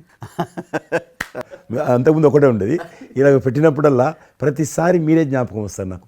ఎంత కీన్ అబ్జర్వేషన్. రాజకీయంగా ఉన్నప్పుడు మాత్రం నాకు ఎనలేని సంతృప్తి ఎక్కడ లభించిందంటే, ముఖ్యంగా ఇప్పుడు తమరు చేస్తున్నటువంటి శాఖ ఉంది కదా టూరిజం, అది నేను మీకంటే కొంచెం ఒక స్టెప్ ముందుగా దాన్ని నేను అవి నిర్వర్తించినప్పుడు ఆ శాఖలో మంత్రిగా నాకు పొందినటువంటి అనుభూతి కానీ లభించిన సంతృప్తి కానీ అంతా ఇంత కాదు. ఆ రకంగా మాత్రం రాజకీయాలకు వస్తే ఇంత చేయొచ్చా అనేది మాత్రం నాకు సుస్పష్టంగా నాకు అనుభవపూర్వకంగా తెలిసొచ్చింది మంత్రిగా ఉన్నప్పుడు టూరిజానికి. అది అలా అలా వెళ్ళి ఆఖరికి ఒక కల్నరీ ఇన్స్టిట్యూట్ అనేది నాకు అవకాశం తిరుపతిలో నేను వెళ్ళాను. అద్భుతమైనటువంటి ఇన్స్టిట్యూట్ అది. అంటే క్షమించాలి, అది ఇనిషియేట్ చేసి తీసుకురావడం వరకు నేను చేసి ఇంకా ప్లానింగ్ అంతా మీరు ఉన్నప్పుడే జరిగింది. రాబట్టడానికి ఎంత కృషి చేశానంటే అంతా ఇంత కాదు, అది మనకు రాకుండా పోయే పరిస్థితులు ఉన్నాయండి. ఆ టైం లోపల ఒక మినిస్టర్నా ఒక సూపర్ స్టార్నా అన్నీ పక్కన పెట్టేసి ఆ ప్లానింగ్ కమిషన్ చైర్మన్ ఉండేవారు మౌంటిగా అహులూవాలియా. ఆయన దీన్ని వద్దు, మనకి ఇది వైబుల్ కాదు, ఇది ఫీజిబుల్ కాదంటే కనుక కాదని ఆయన గుమ్మందరికి వెళ్ళిపోయి చేతులు కట్టుకుని ఇది ఓకే చేయండి సార్, దీని ఆవశ్యకత అంతా కాదు. ఇండియాలో ఉన్నటువంటి ఎన్ని రకాల స్టేట్స్ ఎన్ని రకాల కల్చర్స్ ఉన్నాయో అన్ని రకాల వంటకాలు ఉండేటటువంటి దేశం మందే. అది నేర్పించే ఒక ఇన్స్టిట్యూషను ఈ రోజున మనకి కావాలి, అదే కల్నరీ ఇన్స్టిట్యూట్. అది మనకు వచ్చింది, దాన్ని మనం నిలబెట్టుకోవాలి. ఇది గొప్ప అవకాశం, ఎంతోమందికి ఉద్యోగం ఇవ్వటమే కాదు మన కల్చర్ని కూడా మనం నిలబెట్టడం అవుతామంటూ ఆయనతో పోరాడి కన్విన్స్ చేసి ఓకే చేసి ఇక్కడ రాష్ట్ర ప్రభుత్వం ఆ రోజున ఉన్నట్టు రాష్ట్ర ప్రభుత్వం ఒప్పించి రేణుగుంటలో 15 ఎకరాల దాకా చేయించి ఇంకా పెట్టేస్తున్నాం, ఇంకా మనం స్టోన్ వేస్తున్నాం ఇక్కడ అని అనుకున్న సమయంలో ఈ రాష్ట్ర విభజన సమయంలో నేను రిజిగ్నేషన్ టెండర్ చేసి వచ్చింది. అయితే ఫైల్స్ అంతకు అన్నీ అయిపోయినాయి. దాని తర్వాత ఇమ్మీడియట్గా వచ్చిన కేంద్ర ప్రభుత్వంగా మీరు దాన్ని ఇంప్లిమెంట్ చేసి ఈరోజు రేణుగుంటలో అది మీరు చాలా అద్భుతంగా ఉన్నదండి. ఇంకా దాన్ని ఈ మధ్యలోనే 2 రోజుల క్రితం ఈ మధ్య నేను మా సెక్రటరీని పంపించాను. మళ్ళీ దాన్ని ఇంకా రిక్రూట్మెంట్ కానీ ఇంకా రీడెవలప్మెంట్ కానీ ఇంకా ఏ రకంగా డెవలప్. ఇప్పుడు ఆల్రెడీ మేము ఎస్వి యూనివర్సిటీతో టైప్ చేసుకుంటున్నాము, టీటీడీ వాళ్ళతో టైప్ చేసుకుంటున్నాము, కొన్ని స్టార్ హోటల్స్తో టైప్ చేసుకుంటున్నాము. ఆ రకంగా ఇంకా మీరు ఏదైతే ఆలోచన ఉండనో మీ ఆలోచన ప్రకారం దాన్ని ముందుకు ముందుకు తీసుకెళ్తాం. మీరు రాజకీయాలు ఉన్నా సినిమా రంగంలో ఉన్నా కూడా కల్మషం లేనటువంటి వ్యక్తి అని నేను భావిస్తాను. ఎవరిని పల్లెత్తు మాట అన్నారు, ఇంట్లో అన్నారు అనుకుంటే బయట అన్నారు అనుకుంటాను. పార్టీ పెట్టినప్పుడు కూడా ఎవరన్నా అక్కడక్కడ రాజకీయంగా అన్నా కానీ మీరు వ్యక్తిగతంగా అందరూ గౌరవిస్తారు ఈరోజు ఏ పార్టీలు ఉన్నప్పుడు కూడా. నేను అది ముందస్తుగా చూసింది మీలో కిషన్ రెడ్డి గారు. మిమ్మల్ని మనస్ఫూర్తిగా చెప్తున్నాను, అసెంబ్లీలోకి నేను అడుగుపెట్టినప్పుడు నేను కొత్తవాడిని. నా వెనకాల ఆల్రెడీ ఒకసారి ఎమ్మెల్యేగా చేసి రెండోసారి ఎమ్మెల్యేగా ఉన్న కిషన్ రెడ్డి గారు నా పక్క సీట్లో ఉండేవారు. ఇటు పక్క ఇంకొకరు జయప్రకాష్ నారాయణ గారు, ఆయన ఇటు పక్క చంద్రబాబు నాయుడు గారు, మరో పక్కేమో వైఎస్ఆర్, అందరూ ఉండేవాళ్ళు. వీళ్ళందరూ మాట్లాడుతుంటే వీళ్ళందరూ రాజకీయ ఉద్దండులు మాట్లాడుతుంటే అందరూ చూస్తుండేవాడిని. అక్కడ నాకు వచ్చిన షాక్ ఏంటంటే ఫస్ట్ ఒకళ్ళు దుయ్యబెట్టుకుంటూ తిట్టుకుంటూ అసలు దుర్భాషలు ఆడుకుంటూ కొట్లాడుకునే పరిస్థితి వస్తూ ఇక ఫినిష్ అయిపోయింది, ఇక ఒకళ్ళొకళ్ళు మాట్లాడుకోరు, ఇంకా వీళ్ళు దీర్ఘకాల శత్రువులు వీళ్ళు ఇంకా అనే ఫీలింగ్ వచ్చింది. ఇలా ఉంటుందా అనేది. బట్ దానికి విరుద్ధంగా నేను అసెంబ్లీ అయిపోగానే కారులో నడుచుకెళ్తుంటే ఎవరైతే ఇద్దరు తిట్టుకున్నారో ఒకరొకరు దూషించుకున్నారో వాళ్ళు భుజమే చేసుకుని ఏంది భయ్యా నువ్వు అలా అంటే నువ్వు అనలేదు భయ్యా, అరే నా నాయకుడు చూస్తున్నారా అనకపోతే బాగుండదని ఇట్లా అంటుంటే నాకు షాక్ తిన్నాను, చాలా ఆశ్చర్యపోయేవాడిని. ఇదే ఇలా ఉంటుందా? మీ సినిమా ఫీల్డ్ కంటే ఎక్కువ నటులు ఉంటారు, మీ సినిమా ఫీల్డ్ కంటే ఎక్కువ నటులు రాజకీయాల్లో ఉంటారేమో అలా అనిపిస్తుంది నాకు. అక్కడ అలాంటి పరిస్థితుల్లో ఒక నిబద్ధతతోటి ఇష్యూ బేస్డ్గా మాట్లాడుతూ తను అనుకున్నవి నిర్దిష్టంగా చెప్పగలిగేటటువంటి నాయకుల్లో మిమ్మల్ని అబ్జర్వ్ చేశాను. మీరు ఎక్కడ ఎవరిని దుర్భాషలాట నేను చూడలేదు, ఎవరిని పౌరుషంగా మాట్లాడటం చూడలేదు, ఎవరిని ఎద్దేవా చేయడం రెడిక్యూల్ చేయడం నేను చూడలేదు. మీరు ఎంతసేపు ఇష్యూ బేస్డ్గా మాట్లాడేవాళ్ళు, స్ట్రాంగ్ వాయిస్ చేసుకుని మీరు అనుకున్నది అది ఎంత కరెక్టు, ఎలా అన్యాయం జరుగుతుంది అని ఆ ప్రజలకి మద్దతుగా ప్రజల తరపున నిలబడి మాట్లాడిన నాయకుడిగానే మిమ్మల్ని చూశాను. నేను ఇప్పటికీ అలాగనే ఉన్నాను. అవును. మా పార్టీలో ఉన్న కొంతమంది కానీ, బయట ఉన్నటువంటి వాళ్ళు కానీ, కొంత మీడియా విలేకరులు కానీ, నువ్వు ఆ రకంగా మెత్తగుంటే లాభం లేదు ఇప్పుడు రాజకీయాలలో, నువ్వు కూడా పరుషంగా మాట్లాడాలి, వ్యక్తులను చాలా గట్టిగా మాట్లాడాలి అంటారు. కానీ నేను అదే అంటాను, నేను ఇప్పుడు మారలేను, నాకు అవసరం కూడా లేదు, నేను ఇలానే ఉంటాను.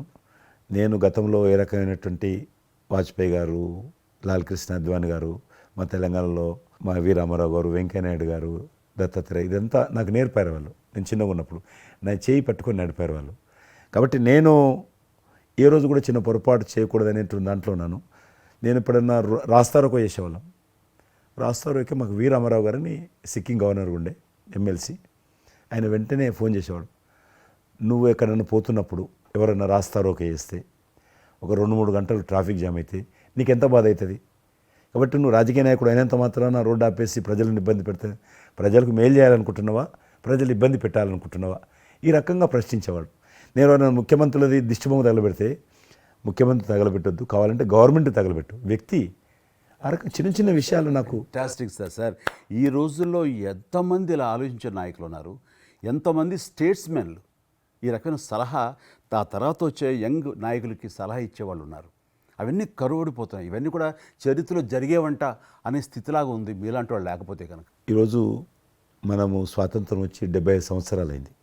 ఈ 75 సంవత్సరాల్లో మనం అనేక రకాలుగా అభివృద్ధి చేసుకున్నాము, ప్రాజెక్టులు కట్టుకున్నాము, ముందుకెళ్ళాము, కొంత మెరుగైనటువంటి పరిస్థితి వచ్చింది.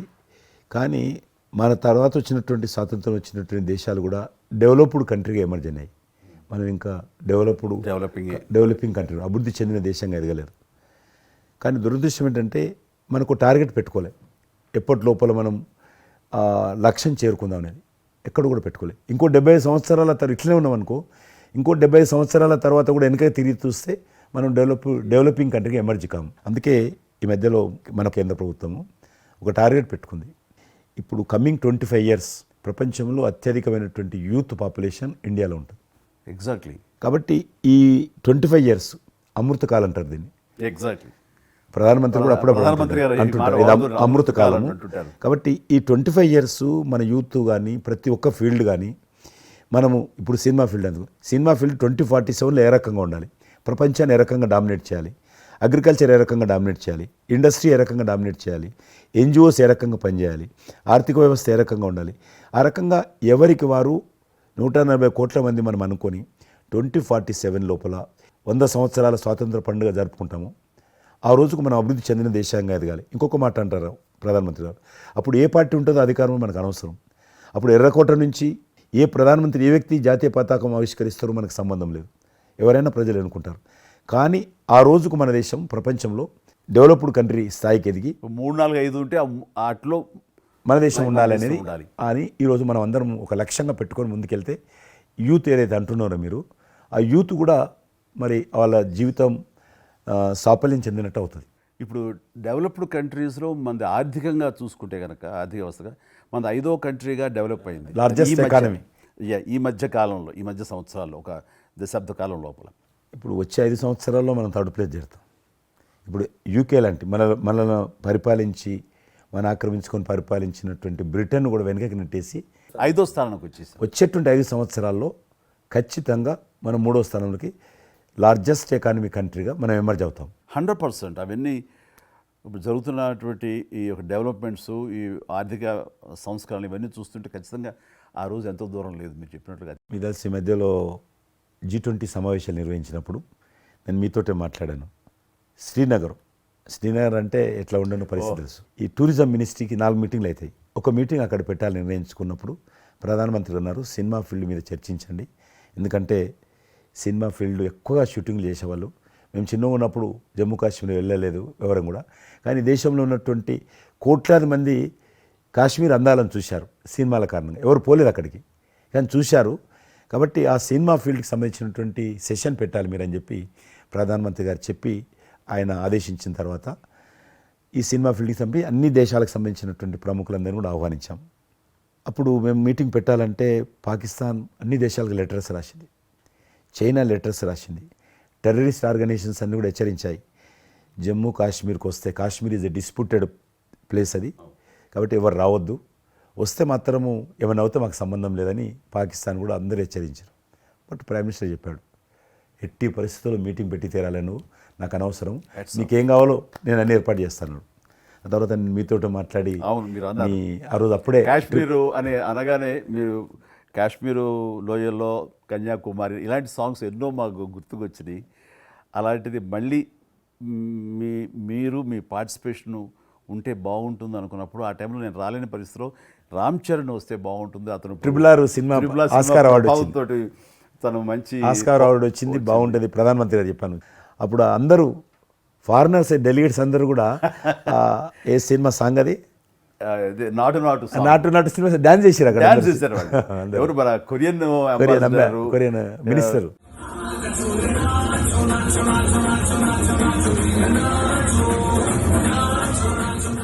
అలాగే ఇంకొక జర్మన్ అంబాసిడర్స్ చాలా మంది కింద మీరు చూసింది కొద్ది మందిని, కింద చాలా మంది చేశారు పాట పెట్టి చేసినప్పుడు. సో ఇప్పుడు మీకు మనవి చేస్తున్నాను, లాస్ట్ 2023లో ఇప్పుడు ఆ ఆర్టికల్ 370 తెలిగించిన తర్వాత 23 కానీ 22 కానీ ఆల్మోస్ట్ మోర్ దెన్ 300 పిక్చర్స్, అవి మరి ఓటీటీ సినిమాలు కావచ్చు, టీవీ సీరియల్స్ కావచ్చు, మన సినిమాలు కావచ్చు, కొన్ని బయట దేశాలకు సంబంధించినటువంటి సినిమాలు కూడా ఆల్మోస్ట్ 300 పిక్చర్స్ షూటింగ్ జరిగాయి అక్కడ లాస్ట్ 2 ఇయర్స్లో.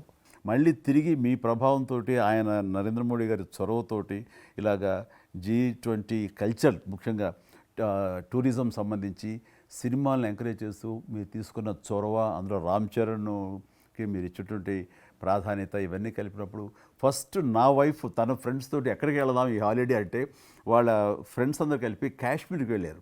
అన్నిటికీ మించి మన భారత జాతీయ జెండా రెపరెపలాడుతున్నది. మీకు తెలుసలేదు, మా పార్టీ తరఫున మాకు మురళీ మనోహర్ జోషి గారు ఉండేవారు, పార్టీ అధ్యక్షుడు అద్వానీ గారి తర్వాత. ఆయన కన్యాకుమారి నుంచి కాశ్మీర్ వరకు యాత్ర తీసాం మేము. ఏంటో తెలుసా డిమాండ్, అక్కడ శ్రీనగర్లో జాతీయ పతాకం ఎగరడం, దానికోసం ఉద్యమం చూడండి, ఒక జెండా ఎగరడం కోసం. ఆడికి మిలిటరీ మధ్యలో, పోలీస్ ఫైరింగ్ల మధ్యలో ఒక జెండా, మేము జమ్మూ కాశ్మీర్ కానీ ఆపేశారు మమ్మల్ని. అక్కడ నుంచి మిలిటరీ విమానంలో తీసుకుపోయి ఆయన ఒక్కరిని అక్కడ జెండా ఎగిరినట్టు చేసి మనకు తీసుకొచ్చారు. దల్ లేక్ అని ఉంది అక్కడ, ఉన్నది కదా. మొన్న 15th ఆగస్ట్, ఇంతకుముందు 15th ఆగస్ట్ ఏదైతే మనము 70 సంవత్సరాల పండుగ జరుపుకున్నాము, 50,000 మంది అమ్మాయిలు అబ్బాయిలు స్కూల్ పిల్లలు అందరూ చేతులలో 3 రంగుల పతాకాలు పట్టుకొని దల్ లేక్ చుట్టూ ఊరేగింపు చేశారు. అది మార్పు. ఇంకొకటి నాకు సంతోషం ఏంటంటే, మీరు రాజకీయాలకు రాకముందే మీకంటూ ఒక ప్రత్యేక స్థానం సర్వీస్ యాక్టివిటీలు, చిరంజీవి చారిటబుల్ ట్రస్ట్ చాలా పెద్ద ఎత్తున చేయడం అనేటువంటిది నిజంగా అది చాలామందికి ఆదర్శమైంది. మిమ్మల్ని చూసిన తర్వాత చిరంజీవి గారు పెట్టిన అంత పెద్ద నటుడు పెట్టడం మనం చేయకూడదని వాళ్ళ స్థాయిలో పెట్టినటువంటి చాలా సంస్థలు మీ నుంచి స్ఫూర్తి తీసుకొని పెట్టారనేది నాకు తెలిసిన వాళ్ళు కూడా చాలామంది చెప్పారు. కాబట్టి అది గొప్ప విషయం. మీకు ఎందుకు వచ్చిన ఐడియా? అది ఏదైనా సరే ముందు మన మనసులో తిరిగి ప్రత్యుపకారంగా ఏదైనా చెయ్యాలి అనే భావం ఒకటి ఉంటేనండి, అవకాశాలు ఎదురుగా ఉంటాయండి మన ఎదురుగా. అలా చూసినప్పుడు ఆ టైంలో రక్తం దొరకక చనిపోయే వాళ్ళు చాలామంది ఉన్నారు. అది గర్భస్రావంతో, డెలివరీ సమయంలో, యాక్సిడెంట్ సమయంలో కొంతమంది క్షతగాతులు, అట్లాగా లుకేమియా కానివ్వండి, క్యాన్సర్ కానివ్వండి, ఇలాంటివి తలసేమియా కానివ్వండి, ఇలాంటి చాలామంది ఉన్నారు. ఇంతమంది జనాభా ఉన్న ఈ దేశంలో రక్తం ఇచ్చేవాళ్ళు లేకుండా పోయారు. ఎందుకంటే రక్తం అనేది ల్యాబుల్లో తయారు చేసేది కాదు, ఒక మనిషి మరొక మనిషికి దానం ఇస్తేనే జరిగేది. సో ఆ మాత్రం ఆల్టర్నేటివ్ లేదు, ప్రత్యామ్నాయం లేదు. సో ఇది కేవలం మంచి మనసుతోటి ఉండేవాళ్ళు ఇచ్చేదే. వాళ్ళు మోటివేట్ చేయాలంటూ నేను ఏం చేస్తానంటే, నా ఫ్యాన్స్ని ఫస్ట్ మోటివేట్ చేద్దామని దీని ఆవశ్యకత చెప్పడం కోసంగా షార్ట్ ఫిల్మ్స్ కానివ్వండి, ఎక్కడ పెడితే అక్కడ నేను ఇవ్వటం మొదలుపెట్టేసరికి ఈ రోజున రక్తం ఇవ్వటం కోసంగా ముమ్మరంగా ముందుకు రాగలుగుతున్నారు అంటే దాన్ని ఇనిషియేట్ చేసింది, దానికి ముందస్తుగా దాన్ని మోటివేట్ చేసింది నేను అని చెప్పుకోవడానికి నాకు గొప్ప విషయం అండి. కానీ మీరు ఒక ఉద్యమంలాగా తయారు చేశారు దాన్ని, ఒక మూమెంట్ లాగా తయారు చేసి మిషన్కి hats off to my fans and motivate అయిన ధర్మాత్ములు, మంచి మనసు ఉన్న వాళ్ళు ఎంతోమంది ముందుకు వచ్చారు. వాళ్ళందరికీ కూడా ఈ సందర్భంగా చేతులెత్తి నమస్కరిస్తాను. ఇక్కడ మీ గురించి నేను ఇంకోటి విన్నాను, మీరు ఏదైతే నా సేవా కార్యక్రమాల గురించి మీరు ప్రస్తావించారో అదే సమయంలో నేను కోవిడ్లో కూడా నేను కొంచెం యాక్టివ్గా ఉండి మా అద్భుతంగా కార్మికులకి సంబంధించి 3 నెలల పాటు 4 నెలల పాటు నా మిత్రుల సహకారంతో నేను కొంత అమౌంట్ తోటి నేను సినిమా వాళ్ళకి ఫీల్డ్లో పనిచేస్తున్నటువంటి కార్మికులు బాయ్ దాదాపుగా ఆఫీస్ బాయ్ నుంచి మొదలు పెడితే టెక్నీషియన్స్ వరకు కూడా మీరు చాలా పెద్ద ఎత్తున నేను కూడా 14,000 చదివాను. మందికి నేను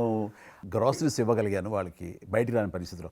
బట్ అదే పరిస్థితిలో మీరు దేశవ్యాప్తంగా మీరు ముఖ్యం ఇక్కడ మన రాష్ట్రానికి సంబంధించి తెలంగాణలో మీరు ఫ్రంట్ లైన్లో ఉండి ప్రతి వాళ్ళని పరామర్శిస్తూ ప్రతి హాస్పిటల్కి వెళుతూ ఎవరైతే ఆ రోజున ఫ్రంట్ లైన్ హీరోస్ ఉన్నారో వాళ్ళందరినీ పరామర్శిస్తూ మీరు అద్భుతంగా పెద్ద ఎత్తున చేశారు. అదే కాకుండా మన ఇండియా లెవెల్లో మీరు కోవిడ్ సమయంలో corona command control room corona command control room మీకు మీ ఆధ్వర్యంలో జరిగింది. అప్పుడు మీరు చేసిన సేవల గురించి దేశం ప్రస్తావించారు. అంటే అప్పుడు నోడల్ మినిస్ట్రీ హోమ్ మినిస్ట్రీ ఉండింది. ఏమైనా డైరెక్షన్స్ దేశానికి ఇవ్వాలన్నా రాష్ట్ర ప్రభుత్వాలకు ఇవ్వాలన్నా లాక్డౌన్ ఎక్కడ పెట్టాలి ఎక్కడ పెట్టకూడదు ఎప్పుడు పెట్టాలా లాక్డౌన్లో ఏ స్థాయికి వెళ్ళాలా అన్నీ కూడా హోమ్ మినిస్ట్రీ ఇచ్చేది. నేను అప్పుడు హోమ్ మినిస్ట్రీలో ఉన్నాను. ప్రజలకు రోజువారీ అవసరమైనటువంటి 24 మినిస్ట్రీస్ 3 జాయింట్ సెక్రటరీస్ ఒక్కొక్క మినిస్ట్రీ నుంచి 8 గంటల చొప్పున హోల్ నైట్ టు డే 24/7 ఆ బ్యాచ్ కరోనా కంట్రోల్ రూమ్లో కూర్చోవాలి. ఆ రకం కూర్చున్నప్పుడు దానికి యాజ్ ఎ మినిస్టర్గా నన్ను ఇన్ఛార్జ్ పెట్టారు ప్రధానమంత్రి గారు అమిత్ షా గారు. చాలా అద్భుతంగా నేను కూడా ఆల్మోస్ట్ 1.5 మంత్ ఆఫీసులోనే పడుకున్నాను. మిలిటరీ విమానాలు ఒక విమానం ఢిల్లీ నుంచి ఆక్సిజన్ తీసుకొని వస్తే గ్రీన్ ఛానల్ ద్వారా హైదరాబాద్ సికింద్రాబాద్ స్టేషన్ వచ్చేంత వరకు కూడా ఎక్కడ ఆగకపోయేది. అంత నెట్వర్క్ గ్రీన్ ఛానల్ అంటారు. ఆ రకంగా విమానాల ద్వారా నేను గాంధీ హాస్పిటల్కి ఆల్మోస్ట్ 12 సార్లు పోయాను లోపలికి. ఎవరైతే వెంటిలేటర్ మీద పేషెంట్స్ ఉంటారో నేను బుక్ ఒకటి ప్రింట్ చేశాను. వెంటిలేటర్ మీద పేషెంట్ దగ్గరికి దగ్గరగా మాట్లాడాను. దేవుడి మీద భారం ఇచ్చి తిరిగాను. ఆ రకంగా ఎందుకు వెళ్ళానంటే ఏదో పబ్లిసిటీ కోసం కాదు. డాక్టర్లు పనిచేస్తున్నారు, ఆడ నర్సులు పనిచేస్తున్నారు, ఆడ శానిటేషన్ సిబ్బంది పనిచేస్తారు క్లీన్ చేయడం. వాళ్ళు పనిచేస్తున్నప్పుడు మనం వాళ్ళని గాలికి వదిలేసి మీరు పని చేయండి, మేము రాజకీయ నాయకులము, మేము ఇళ్ళల్లో ఉంటాము, మేము రాము అని కూడా దాన్ని బట్టి నేను లోకల్గా ప్రజాప్రతినిధిని ఎంపీని అని చెప్పి మా ఇంట్లో భయపడుతున్నా, అందరూ భయపడుతున్నా. ప్రెస్ వాళ్ళందరూ వచ్చేవాళ్ళు. ప్రెస్ వాళ్ళందరినీ గేట్ కాడ బయట మెయిన్ గేట్ కాడ ఆపాడు. ఇక నేను పోయేవాడిని, మొత్తం చూసేవాడిని. ఆ సూపరింటెండెంట్ కూడా నాతో పాటు లోపలికి వచ్చేవాడు ధైర్యం చేసి నేను వెళ్ళినప్పుడు. ఆ రకంగా పూజారులు ఉంటారు దేవాలయాలలో. పూజారులు కూడా చాలా పేదవాళ్ళు ఉంటారు, మీకు తెలుసు. వాళ్ళకు దేవాలయాన్ని క్లోజ్ అయినాయి కదా. ఆ టైంలో పూజారులు అందరికీ గ్రాసరీస్ పంపించడము, మీలాంటి వాళ్ళ దగ్గర పెద్దవాళ్ళ దగ్గర సాయం తీసుకొని మా కార్యకర్తలకు పంపించడము, పోలీస్ స్టేషన్లో పోలీసుకు పంపించడము, హోంగార్డ్స్ పంపించడము. ఈ రకంగా నేను కూడా కొద్దిగా గొప్ప చేశాను. ఇక్కడ మా వాళ్ళతోటి కలిసి నా కాన్స్టిట్యున్సీ చూసి ఈవెన్ నా పార్టీలో ఉన్నటువంటి నాకు పనిచేసినటువంటి పేద కుటుంబాల కార్యకర్తలకు కూడా గ్రాసరీస్ పంపించాను నేను. ఆ రకంగా కూడా వర్కౌట్ చేశాను. మీ కుటుంబంలో కూడా చాలామంది మీకు బంధువులు సినిమాలు వచ్చారు. అందులో 2 ప్రముఖంగా మీ అబ్బాయి చరణ్ గారు కావచ్చు, మీ సోదరుడు పవన్ కళ్యాణ్ గారు కావచ్చు. వాళ్ళిద్దరిట్లో మీకు నచ్చిన సినిమా ఏముంటుంది? పవన్ కళ్యాణ్ సినిమాల్లో నాకు తొలి ప్రేమ ఒకటి చాలా ఇష్టం, బద్రీ ఇష్టం, అలాగే జల్సా అనే ఇంకో సినిమా, అత్తారెడ్డి దారేదైతే చాలా నేను చూశాను. అది అవి తను చేసినవి సినిమాలైనా అన్నీ కూడాను అద్భుతమైన సినిమాలే, 1-2 తప్ప. అండ్ చరణ్ రెండో సినిమా మగధీర నభూతన భవిష్యత్. మీరు అసెంబ్లీలో నాకు వచ్చి చెప్పారు, ఏది మగధీర రిలీజ్ అయిన రోజు ఉన్నారు మీరు, జ్ఞాపకం ఉందో లేదు మీకు? కరెక్టే కదా, మీరు షేర్ చేశారు. చాలా బాగా నడుస్తుంది మా అబ్బాయిది, మంచి అదే టైం మీరు అసెంబ్లీలో కూడా చెప్పారు మాకు, మామూలుగా మాట్లాడుతున్నారు. మగధీర చాలా అద్భుతంగా వచ్చింది, చిరంజీవి అని మీరు ఎంత సంతోషపడిపోయారో. మీకు రాజకీయంగా మీ తదనంతరం లేదా మీతో పాటు మీ బంధుగణంలో కానీ మీ బంధువులో కానీ మీరు ఎంకరేజ్ చేసిన మీ శిష్య వర్గంలో కానీ ఎవరైనా ఉన్నారా? అంటే నేను మా కుటుంబం నుంచి ఎవరిని ప్రోత్సహించలేను. ఎవరన్నా ఇష్టం ఉంటే వాళ్ళు రావాలి ఫ్యూచర్లో, నేను ప్రోత్సహించలే ఎవరిని కూడా. నాకు పార్టీలో గ్రూప్ అంటూ లేదు, అందరూ పార్టీ కార్యకర్తలందరూ నా గ్రూపే, పార్టీయే నా జెండా. ఆ రకంగా నేను ఎవరిని వ్యక్తిగతంగా నా మనిషిని ప్రోత్సహించుకోవడము లేకపోతే మా కుటుంబ సభ్యులను ప్రోత్సహించడం అనేటువంటిది, ఎవరైనా రాజకీయాలు అంటే వాళ్ళ స్వేచ్ఛ, మనం బలవంతంగా తీసుకొచ్చి నిలబెట్టారు అనేది నేను జనరల్ కూడా అనుకోలేదు ఇప్పటివరకు అయితే. ఈ ఫ్యూచర్ ఏమైతే చెప్పలేను ఇప్పటికైతే. మీరు ఒక గ్రూపు, నా కార్యకర్తలు నా గ్రూప్ అని మీరు అంటే నాకు ఒక విజువల్, ఒక ఫోటోగ్రాఫ్ గుర్తుకొస్తుంది. మీరు వైట్ హౌస్ ముందు మీరు కొంతమంది కార్యకర్తలు అలా ఉన్నారు, కానీ వాళ్ళు నిశ్చితంగా చూస్తే నరేంద్ర మోడీ గారు ఉన్నారు ఆ టైం లోపల. మీకు అప్పటి నుంచి కూడా నరేంద్ర మోడీ గారితో సత్సంబంధాలు ఉండేవా? అద్వానీ గారు ప్రెసిడెంట్ ఉన్నప్పుడు 1994లో నేను అప్పుడు యూత్ వింగ్లో పనిచేస్తున్నాను. American council of young political leaders, అది యుఎస్ గవర్నమెంట్ ఏజెన్సీ. వాళ్ళు ఏం చేసేవాళ్ళంటే కొన్ని ముఖ్యమైనటువంటి దేశాల నుంచి అప్పుడప్పుడు యూత్ డెలిగేషన్, పొలిటికల్ పార్టీకి సంబంధించినటువంటి యూత్ డెలిగేషన్, యంగ్ లీడర్స్ అంటారు, యంగ్ లీడర్స్ని పిలిచి మా దేశం ఏ రకంగా అభివృద్ధి చెందుతుందో మీరందరూ చూసి మీరు మీ దేశాల్లో మాకు దేశం గురించి ప్రచారం చేయాలి, వాళ్ళ కాన్సెప్ట్ అది. అద్వానీ గారు ముగ్గురిని సెలెక్ట్ చేశారు. నన్ను సెలెక్ట్ చేసి నన్ను హైదరాబాద్ నుంచి, తెలంగాణ ఉమ్మడి రాష్ట్రం ఆంధ్రప్రదేశ్ నుంచి, కర్ణాటక నుంచి అనంత్ కుమార్ అని చనిపోయారు. మినిస్టర్ ఉండేవారు, సివిల్ అవియేషన్ మినిస్టర్ ఉండేవాడు, కల్చర్ మినిస్టర్. ఆయన చనిపోయారు మధ్యలోనే. అక్కడ గుజరాత్లో అరగని పార్టీకి సెక్రటరీ ఉండేవాడు నరేంద్ర మోడీ గారు, అప్పుడు మినిస్టర్ కాదు ఇంకా మా ముగ్గురిని సెలెక్ట్ చేసి ఢిల్లీకి పిలిచాడు. పిలిచి ఇట్లా మీరు పార్టీ తరఫున పోవాలి అని చెప్పి, నన్ను కూడా నువ్వు పోవాలన్నప్పుడు నాకు పాస్పోర్ట్ లేదు, నాకు చాలా చిన్న ఏజీ, ఫ్లైట్లో మొదటిసారి పోయినా నేను. తొందర రమ్మంటే మా పార్టీ ఫ్లైట్ టికెట్ ఇస్తే పోయాను. మాట్లాడినాక వారు చెప్పారు మీరు ముగ్గురు అని కూర్చున్నాక ఇంటి ముందోటి కటింగ్ షాప్ ఉంది, నరేంద్ర మోడీ గారి గడ్డ ఉంది, నాకు గడ్డ ఉంది, చిన్నోని, మీరు ఇద్దరు క్లీన్ షేవింగ్ చేసుకురా అన్నాడు. నరేంద్ర మోడీ ఇంటి మా అమ్మ పోయిన క్లీన్ నాకు చూపించాలన్నాడు. మళ్ళీ వచ్చి మళ్ళీ పోయి క్లీన్ షేవింగ్ చేసుకొని నరేంద్ర మోడీ గారు మేము ఇద్దరం, ఎందుకనంటే అయినా మీరు పార్టీ రిప్రజెంట్ చేయడం లేదు, మీరు ఇండియాని రిప్రజెంట్ చేస్తున్నారు, టైంకి రావాలా, టైం పోవాలని చెప్పి మమ్మల్ని పంపించిన తర్వాత నరేంద్ర మోడీ గారు మీరు చూడండి ఆ ఫోటోలో ఆయన సంఖ్య ఒక బ్యాగ్ ఉంటుంది, ఆ బ్యాగులో పుస్తకము పెన్ ఉంటుంది. మేము రాజులాగా పుస్తకం లేదు, పెన్ లేదు, మేము పోతుంటే అందులో భాగంగానే వైట్ హౌస్ లోపల రానిచ్చేవాళ్ళు, చాలా దూరంకి వెళ్ళి, కానీ చూపించేవాళ్ళు. బయట ఉండే కొంత అమెరికా ఇది వైట్ హౌస్ అక్కడ కనిపిస్తుంది, అందులో అది ప్రెసిడెంట్ రూము, ఇక్కడ కనిపిస్తుంది కిచెను, ఇది కాన్ఫరెన్స్ హాలు. బయట నుంచి అందరు చెప్పేటోళ్ళు చాలామంది ఉండేవాళ్ళు, అదే నేను చూసి గైడర్స్, టూరిస్ట్ గైడ్స్ ఉంటారు కదా, వాళ్ళు చాలామంది అక్కడ పోతే చెప్పేవాళ్ళు. ఆ రకంగా అక్కడ దిగినటువంటి ఫోటో అది. ఎందుకు రిలీజ్ చేశానంటే ప్రధానమంత్రి గారు అయిన తర్వాత నాకు ఫోన్ చేశాడు, కిషన్ ఏమన్నా మీ దగ్గర ఫోటోలు ఉన్నాయా? ఆయన దగ్గర లేవు పాపం. ఓకే, నాకు ఫోన్ చేశాడు. నేను ఎమ్మెల్యే క్వార్టర్స్లో అవన్నీ ఫోటోలు తీసినాక ఇంత కట్ట ఉండే కానీ అన్నీ అంటుకొని ఒకటి మనకు తెలియదు కదా, మొత్తం పాడిపోయినాయి. 8 ఫోటోలు దొరికినాయి. అందులో ఏదో ఒకటి దొరికింది, బోటు థమ్స్అప్ తాగుతూ, అప్పుడు థమ్స్అప్ తాగొద్దని కూడా తెలియదు, ఇది మల్టీనేషనల్ కంపెనీ అటువంటి ఏం లేదు అప్పుడు. బోట్ నడిపిస్తున్న ఫోటో, ఇవన్నీ కూడా కొన్ని దొరికితే పంపించాను. ఆయన ఏ వైట్ హౌస్ ముందు అయితే నేను ఫోటో దిగాను గేట్ కాడ, ఈరోజు అదే వైట్ హౌస్ ఆహ్వానం మేరకు వైట్ హౌస్ లోపలికి వెళ్తున్నానని ఆ ఫోటో రిలీజ్ చేశాడు. Excellent experience. ప్రైమ్ మినిస్టర్ ఆ ఫోటో అప్పుడు బయటకు వచ్చింది, ఆ ఫోటో బయటకు వచ్చింది. ఆ రోజు ప్రైమ్ మినిస్టర్ గారు అయిన తర్వాత అమెరికాకి వెళ్తున్న రోజు రిలీజ్ చేసిన ఫోటో అది.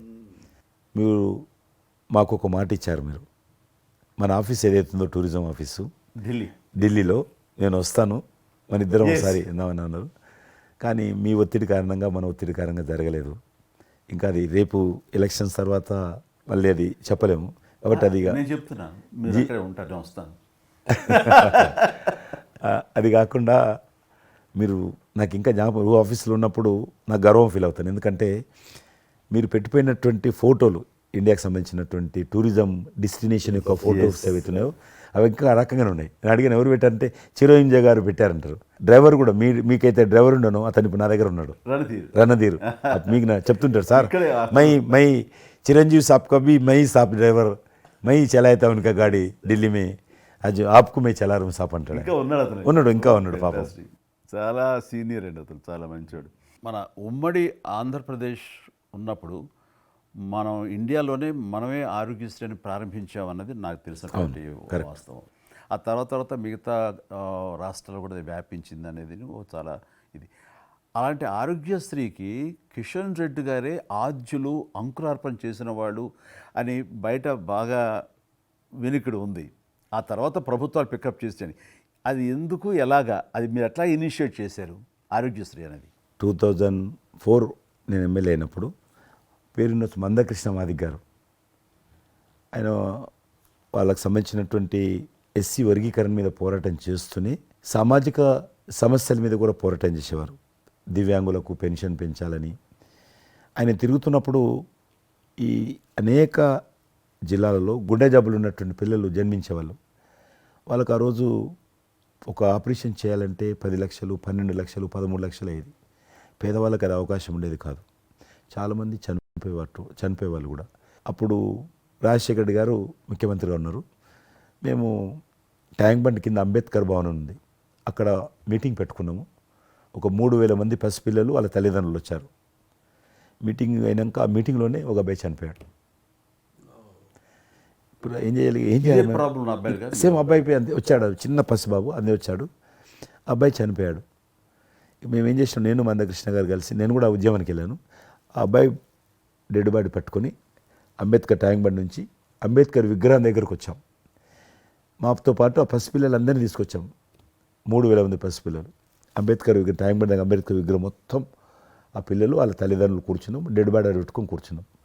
ఎట్టి పరిస్థితుల్లో రాష్ట్ర ప్రభుత్వం వీళ్ళందరికీ కూడా ఉచితంగా చిన్నపిల్లలందరూ కూడా ఆపరేషన్ చేయించాలి, ప్రైవేట్ హాస్పిటల్లో కానీ ఎక్కడైనా వాళ్ళ ఇష్టం చేయించాలి, వీళ్ళ ప్రాణాలు కాపాడాలని డిమాండ్ తోటి కూర్చున్నాం. 11 గంటలకు కూర్చున్న తర్వాత రాజశేఖర రెడ్డి గారు దురదృష్టం ఆ రోజు ఢిల్లీకి వెళ్ళిపోయాడు. ఢిల్లీలో ఉన్నాడు.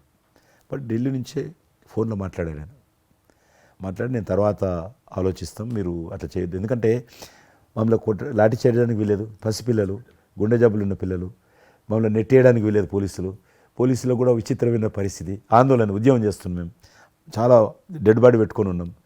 ఏం చేయాలో పోలీసులకు తోచది. ముఖ్యమంత్రి గారు అన్నప్పుడు రాజశేఖర్ గారు మా మెడ మీద కత్తి పెట్టి మీరు రక దబాయిస్తున్నారు, ఏమని అనుకోండి సార్, మీరు కృష్ణ గారు చాలా గట్టి ఉన్నారు, ఏమని అనుకోండి, మీరు ఎట్టి పరిస్థితుల్లో ఇది చేయాలని చెప్పి మేమిద్దరం కదలాలి. రాత్రి ఆల్మోస్ట్ 10 o'clock మళ్ళీ ముఖ్యమంత్రి గారు ఫోన్ చేసి మీరు మాట చెప్పడం కాదు ఆర్డర్ రావాలను.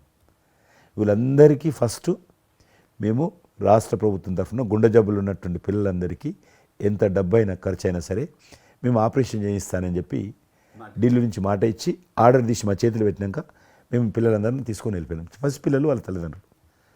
ఆ తర్వాత మళ్ళీ ముఖ్యమంత్రి గారు వచ్చిన తర్వాత మళ్ళీ మీటింగ్ పిలిచాడు. మమ్మల్ని పిలిచి ఈ రకంగా చేయడం తప్ప, మీరు నన్ను బెదిరించారు, బ్లాక్మెయిల్ చేశారు, ఆర్డర్ చేశారు, ఏమని అనుకోసారి మేము ప్రజల పిల్లల ప్రాణాలు కాపాడడం కోసం చేసాం తప్ప మీకు వ్యతిరేకంగా కాదు, ఇంకొకరు కాదు.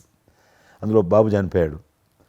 తర్వాత ముఖ్యమంత్రి ఆలోచన చేసి డాక్టర్లను పిలిచి ఎట్లా చేద్దాము, అప్పుడు సర్వే చేయించాడు. వాళ్ళు గ్రామ పంచాయతీలో సర్వే చేస్తే 2 లక్షల మంది పిల్లలు ఉన్నారు ఒక్క ఆంధ్రప్రదేశ్లోనే. ఉభయ రాష్ట్రాల్లో గుండెకు జబ్బు హోల్ నుండి పుట్టినటువంటి వాళ్ళు 2 లక్షల మంది పిల్లలు ఉన్నారు. ఇంతమందికి నేను ఎట్లా చేస్తా అది ఇదని మళ్ళీ సర్వే వచ్చిన తర్వాత వెరిఫికేషన్ వచ్చిన లిస్ట్ తీశాడు, అంచనా వచ్చిన తర్వాత అప్పుడు ఆయన ఇన్సూరెన్స్ ఏదైనా చేద్దామా అని, ఆయన డాక్టర్ కదా ఒరిజినల్గా, ఆయన డాక్టర్ వృత్తి చదువుకున్నది MBBS అయినా, ఆయనకి ఈ విషయం బాగా తెలుసు కాబట్టి ఏం చేద్దామని ఆలోచన చేసి అప్పుడు ఇన్సూరెన్స్ పథకం ఆ పిల్లల కారణంగా, గుండె జబ్బులు ఉన్నటువంటి పిల్లల కారణంగా ఆ 2 లక్షల మందికి పిల్లలు ఇన్సూరెన్స్ చేయాలన్న వచ్చినటువంటి ఆలోచనే ఈ ఆరోగ్యశ్రీ పథకం. అలా మీరు ఇనిషియేట్ చేసినటువంటి ఈ ఆరోగ్యశ్రీ కానివ్వండి, ఇది నిజంగా ఇలాంటి సామాజిక స్పృహ అనేది రాజకీయంగా ఆలోచిస్తే వచ్చేది కాదండి. ఇది మానవతా విలువలతోటి మానవత్వంతో ఆలోచించారు కాబట్టి ఈ రోజున అది సఫలీకృతం కాగలిగింది. భారతదేశంలోనే అది ఒక అందరూ ఆచరించేటువంటి గొప్ప పథకం అయింది. అది ఎంతమంది లబ్ధి పొందుతారో వాళ్ళందరూ బ్లెస్సింగ్స్ మీకు ఉండాలి. అసెంబ్లీలో ఉండగా నాకు ఒక రిప్రజెంటేషన్ ఇచ్చారు. ఈ హోమ్ గార్డ్స్ గురించి మీరు తీసుకున్న శ్రద్ధాశక్తి ఆహ్వానించిన మీరు పడ్డ తపన కానీ అంతా ఇంత కాదు. అండ్ అది మీరు ఈ రోజున వాళ్ళకి ఏదైనా లబ్ధి చేకూరిందంటే దానికి కూడా నాంది పలికిన వాడు కిషన్ రెడ్డి గారు. 3,000 జీతం ఉండేది సార్ వాళ్ళకు కుటుంబము. వాళ్ళు 12 గంటలు, 13 గంటలు, 14 గంటలు ఇప్పుడు ట్రాఫిక్ చేస్తుంటారు కదా, వాళ్ళు 12 గంటలు దుమ్ము ధూళి ఎండలో వాళ్ళు ఇట్లా ఏలు పెడితే మొత్తం మన చేయి నల్లగవుతుంది, అంత మట్టి కాలుష్యంతో ఉంటారు వాళ్ళు. రోజు వాళ్ళు ఇచ్చే బట్టలు తెల్ల షర్ట్ వేసుకోవాలి, వాళ్ళు కాకి ప్యాంట్ వేసుకోవాలి. ఉదయం వేసుకునే షర్టు 2 గంటలలో కలర్ మారిపోతుంది. ఇటువంటి 3,000 రూపాయలు అలా డ్రెస్ ఉతకడానికే సరిపోతుండే. అందుకే కిషన్ రెడ్డి గారు మీరంటే ఎందుకు గౌరవం అంటే, మీరు రాజకీయ లబ్ధి గురించి ఎప్పుడు చూసేవాళ్ళు కాదు, మీ కాన్స్టిట్యున్సీకే పరిమితమైన మీరు ఎప్పుడు కాదు, విస్తృతంగా అందరికీ లబ్ధి చేకూరే విధంగా తీసుకున్నారు. కాబట్టి అలాంటి మీకు ఆ బలం, మీ వాయిస్కి ఆ స్ట్రెంగ్త్ అలాగా ఎందుకంటే మీ ఆశయంలో ప్యూరిటీ ఉంది, మీ ఆశయంలో చిత్తశుద్ధి ఉంది మీ ఆచరణలో. కాబట్టి మీలాంటి నాయకుల వల్లనే అవుతుంది ఏదైనా సరే. జనవరి 22 నాడు నేను టీవీలో చూశాను. మీరు అయోధ్యలో రామమందిర నిర్మాణంలో మీ దగ్గర కెమెరాలు పెట్టడము, మీరు కామెంట్ చెప్పడము, మిమ్మల్ని పిలవడము, మీరు పోవడము, మీరు ఆ రోజు టీవీలో దేశమంతా అన్ని టీవీలు మాట్లాడాయి. మీకు మీరు ఏ రకంగా ఫీల్ అనిపించింది మీకు? అది హనుమాన్ని ప్రార్థించే ఆయన మా కులదైవంగా చూసిన మాకు రామచంద్రుడు ఆ నామమే మాకు ఒక రకమైన గొప్ప స్ఫూర్తి మాకు. అలాంటి రాముడు మమ్మల్ని ఆహ్వానించినట్టుగా అనిపించిందండి. అది అక్కడ 500 సంవత్సరాలుగా ఎన్నో ఇక్కడ ఉన్నటువంటి ప్రాబ్లం అనేది అది సునాయాసంగా అది నరేంద్ర మోడీ గారు తలుచుకోబట్టి అయ్యిందనేది. అలాంటి దానికి మేము ఆహ్వానించబడటం అనేది అది మేము చేసుకున్న అదృష్టం, మా పుణ్యం. చాలామంది అందరము భయపడ్డాం ఏమైపోతుందో, దేశంలో గొడవలు అయితే మత కళాలు జరుగుతుందేమో.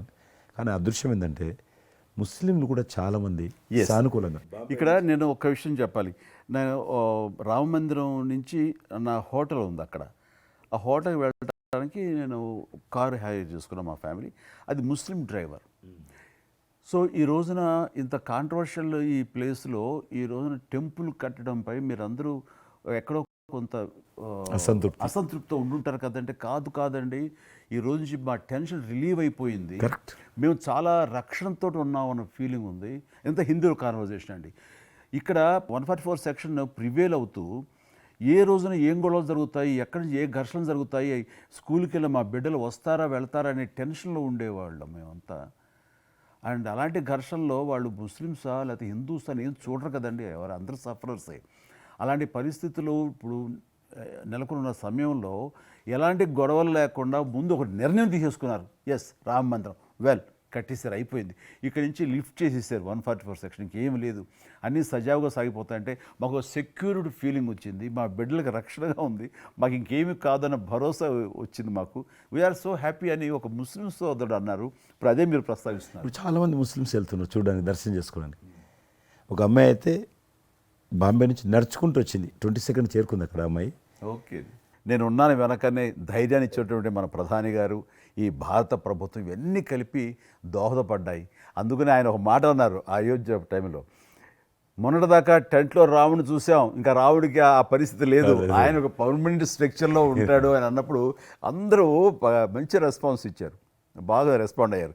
అట్లాగా ఈ రోజున ఆయన తీసుకున్న ప్రతి కార్యక్రమం కూడాను ఒక మత సామరస్యాన్ని సూచిస్తుంది. దానికి నేను ఒక్క విషయం కూడా చెప్తాను. మీరు చెప్పారు కదా, నేను ఎలక్షన్ ప్రచారానికి 2019లో కానీ అంత ముందుగానే వెళ్ళేవాడిని. డిఫరెంట్ రీజన్స్ మా పార్టీకి సంబంధించి కావచ్చు, ఇతరత్ర కావచ్చు. మేము వెళ్తున్నప్పుడు ముస్లిం సమాజాన్ని బస్తీలు కూడా వస్తాయి కొన్ని. మేము ఎంత మైకులు పెట్టుకొని డ్రమ్ కొట్టుకుంటూ పోయినా కూడా ఒక్కరు కూడా బయటకు వచ్చేవాళ్ళు కాదు. ఇప్పుడు పరిస్థితి త్రిపుల్ తలాక్ అని ఒకటి ఉండేది. అది ముస్లింలో ఒక సాంప్రదాయం. అది ఏదైనా భర్త కోపం వచ్చినా 3 సార్లు తలాక్ అంటే ఆడబిడ్డ ఇంటి నుంచి వెళ్ళిపోవాలి. 3 సార్లు అంటే తలాక్ అంటే వెళ్ళిపోవాలి. అయితే దాన్ని మోడీ గారు త్రిపుల్ తలాక్ సిస్టాన్ని చట్టం చేసి ఇది చేయడానికి వీల్లేదు, ముస్లిం మహిళలకు కూడా హక్కులు ఉంటాయి అని చెప్పి ఆయన చేశాడు. అప్పుడు కూడా చాలామంది భయపెట్టించారు, మత కళాలు జరుగుతాయి, అట్లా వేయొద్దు, నువ్వు ముస్లిం పర్సనల్ విషయాల్లో మీరు జోక్యం చేసుకుంటున్నారంటే ఆయన చాలా వివరంగా చెప్పాడు. ఈరోజు నువ్వు ఒక భర్తగా నీ భార్యకు తలాక్ అని ఇచ్చేసి పంపించేస్తున్నావు. రేపు నువ్వు తండ్రి అవుతావు. తండ్రి అయిన తర్వాత కూడా మీ అల్లుడు నీ కూతురుకు తాగని విడాకులు ఇచ్చి పంపిస్తే అప్పుడు నువ్వు ఎంత బాధపడతావు? కాబట్టి ఏ తండ్రి అయినా సరే అట్లా ఉంటుంది. కాబట్టి ఇది ఈ రకమైనటువంటి ఉండకూడదని చెప్పి ఆయన త్రిపుల్ తలాక్ రద్దు చేస్తే, నేను ప్రచారానికి వెళ్తున్నప్పుడు అంతకుముందు బయటకు వచ్చేవాళ్ళు కాదు. ఉదాహరణకు నేను ఇట్లా పోతున్నాను అనుకోని, రోడ్డు రథం మీద నేను పోతుంటే ఇటు సైడ్ నుంచి ఒక ముస్లిం అలా భార్యను కూర్చుని పెట్టుకొని మోటార్ సైకిల్ మీద నడుపుకుంటూ వచ్చేవాడు. ఇప్పుడు ఏం చేస్తున్నంటే భర్తకు చూడకుండా ఎన్నుకున్నటువంటి భార్య పరద లేపి ఇట్లా నాకు ఊపుతున్నచ్చి, ఇది నేనే సాక్ష్యం. అంత మార్పు వచ్చింది. కట్టన్స్ ఓపెన్ చేసి బస్తీలలో ఇండ్ల ముందుకు వెళ్తుంటే ముస్లిం ఆడబిడ్డలు వచ్చి, మాతృమూర్తులు వచ్చి, తల్లులు వచ్చి చేతులు ఊపుతున్నారంటే నిజంగా సంతోషం. అంటే ఆడబిడ్డలో 10 కోట్ల మంది ముస్లిం ఆడబిడ్డలు ఉంటారు ఈ దేశంలో, కానీ అది రావడంతో వాళ్ళకు ధైర్యం వచ్చింది, వ్యతిరేకత లేకుండా ఏ ప్రొటెస్ట్ లేదు. అదే ఫస్ట్ ఆఫ్ ఆల్ విజయం. కాబట్టి ఈరోజు ఆ రకంగా మీరు చెప్పిన దాన్ని బట్టి వాతావరణం మార్పు వచ్చింది. ఈరోజు మత కళాలు లేవు, కర్ఫ్యూలు లేవు. హైదరాబాద్లో ఎన్ని గొడవలు జరుగుతుండే, ఒక్క గొడవ లేదు ఎక్కడ. బాంబేలో, యూపీలో ఎక్కడ చూసినా మత కళాలు ఉండేది.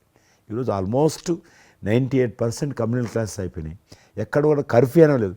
దేశంలో ఎక్కడో దగ్గర కొన్ని నగరాలలో కర్ఫ్యూ ఉంటుండేది, కొన్ని నగరాల్లో మత కళాలు జరుగుతుండేది. ఎక్కడో ఒక దగ్గర యూపీలోనూ, మధ్యప్రదేశ్లోనూ, మహారాష్ట్రలో, ఇప్పుడు బీహార్లోనూ ఎక్కడ లేదు. ఈవెన్ జమ్మూ కాశ్మీర్ లాంటి రాష్ట్రంలో కూడా 144 సెక్షన్ లేనటువంటి పరిస్థితి ఉన్నది. మీరు వేయచ్చా అంటున్నారు, అద్భుతంగా ఉంది మాట. అది నరేంద్ర మోడీ గారు చాలా విజనరీగా ఆ రకంగా చేశారు. చాలా సంతోషం కృష్ణరెడ్డి గారు.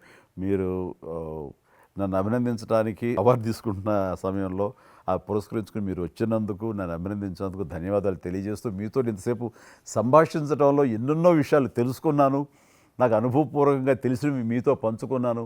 అండ్ మీలాంటి నాయకులు రావాలి, ఉండాలి, మరి ఎంతోమందికి ఇన్స్పిరేషన్గా ఉండాలి.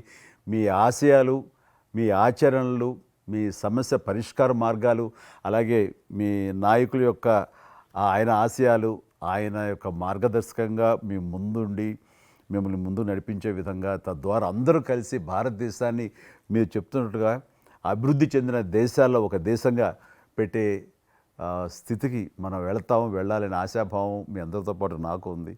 అండ్ మరొకసారి మీకు ధన్యవాదాలు. తప్పకుండా మీరు జీవితంలో ఇంకా మరెన్నో మెట్లెక్కాలి, ఇంకా మీకు మంచి భవిష్యత్తు ఉంది. ఇటు సినిమా రంగానికి సేవ చేయాలి, అటు సమాజంలో కూడా సేవ చేసేటువంటి అనేక రకాల, సమాజం అంటే ఒక రాజకీయాలే కాదు, అనేక రకాలుగా మీరు చేస్తూ ఉన్నారు ఇప్పటికీ. కాబట్టి రేపు భగవంతుడు ఏం చేస్తారు ఎవరి చేతుల్లో లేదు. కాబట్టి మీరు నిండా నూరేళ్ళు ఉండి ఈ దేశానికి, ఈ ప్రజలకు సేవ చేయాలని నేను మనస్ఫూర్తిగా కోరుకుంటూ, మరొకసారి పద్మవిభూషణ్ అందుకుంటున్న సందర్భంగా మీరు నా హృదయపూర్వకమైనటువంటి శుభాకాంక్షలు. Thank you. అలాగే మీకు ఈ ఎన్నికలు విజయవంతం కావాలని మనస్ఫూర్తిగా కోరుకుంటూ, ఖచ్చితంగా మీరు మళ్ళీ ఏ మినిస్ట్రీలో ఉంటారో, ఎక్కడ ఉంటారో అనేది నాకు మన చేతుల్లో తెలుస్తుంది. అండ్ వచ్చి మిమ్మల్ని అలా కలుస్తాను నేర్చిన మాట ప్రకారం. ఆల్ ద వెరీ బెస్ట్ అండి. Good luck. తెలుగు ప్రజల తరఫున, కేంద్ర ప్రభుత్వం తరఫున హృదయపూర్వకమైనటువంటి శుభాకాంక్షలు. ఎందుకంటే తెలుగు సినీ పరిశ్రమలో అక్కినేని నాగేశ్వరరావు గారి తర్వాత మీరు పద్మవిభూషణ్ తీసుకోవడము మాకందరికీ గర్వకారణం. మీ యొక్క 45 ఏళ్ల సినీ జీవితంలో పునాది రాళ్ళు వేసుకుంటూ స్వయం కృషితో ఈరోజు ఎదుగుతూ వస్తున్నారు. ఎంతో కష్టపడి మీరు ఈ స్థాయికి చేరుకున్నటువంటి మీకు ఈరోజు కేంద్ర ప్రభుత్వం పద్మవిభూషణ్తో సన్మానించడము నిజంగా ప్రతి తెలుగు బిడ్డ గర్వపడాల్సినటువంటి అంశమని నేను భావిస్తా ఉన్నాను. Thank you so much. Padma Vibhushan వచ్చిన ఈ సందర్భంలో మీరు అభినందించడానికి నా స్నేహితుడిగా, చిరకాల మిత్రుడిగా మీరు రావటం అన్నది నాకు చాలా చాలా సంతోషం, మిక్కిలి ఆనందంగా ఉంది.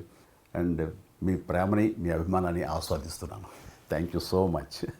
ఢిల్లీలో రాష్ట్రపతి చేతుల మీదుగా తీసుకుంటున్నారు కాబట్టి మేము దానికంటే ముందే మిమ్మల్ని కలవాలి, అభినందించాలనేటువంటి ఆలోచనతో ఈరోజు మీ దగ్గరికి రావడం జరిగింది. మోస్ట్ వెల్కమ్ అండి. దక్షిణ భారతదేశంలో రజనీకాంత్ గారు కానీ మీరు కానీ ఒక మంచి నైతిక విలువలతో కూడినటువంటి నటులుగా మంచి పేరు తెచ్చుకున్నారు.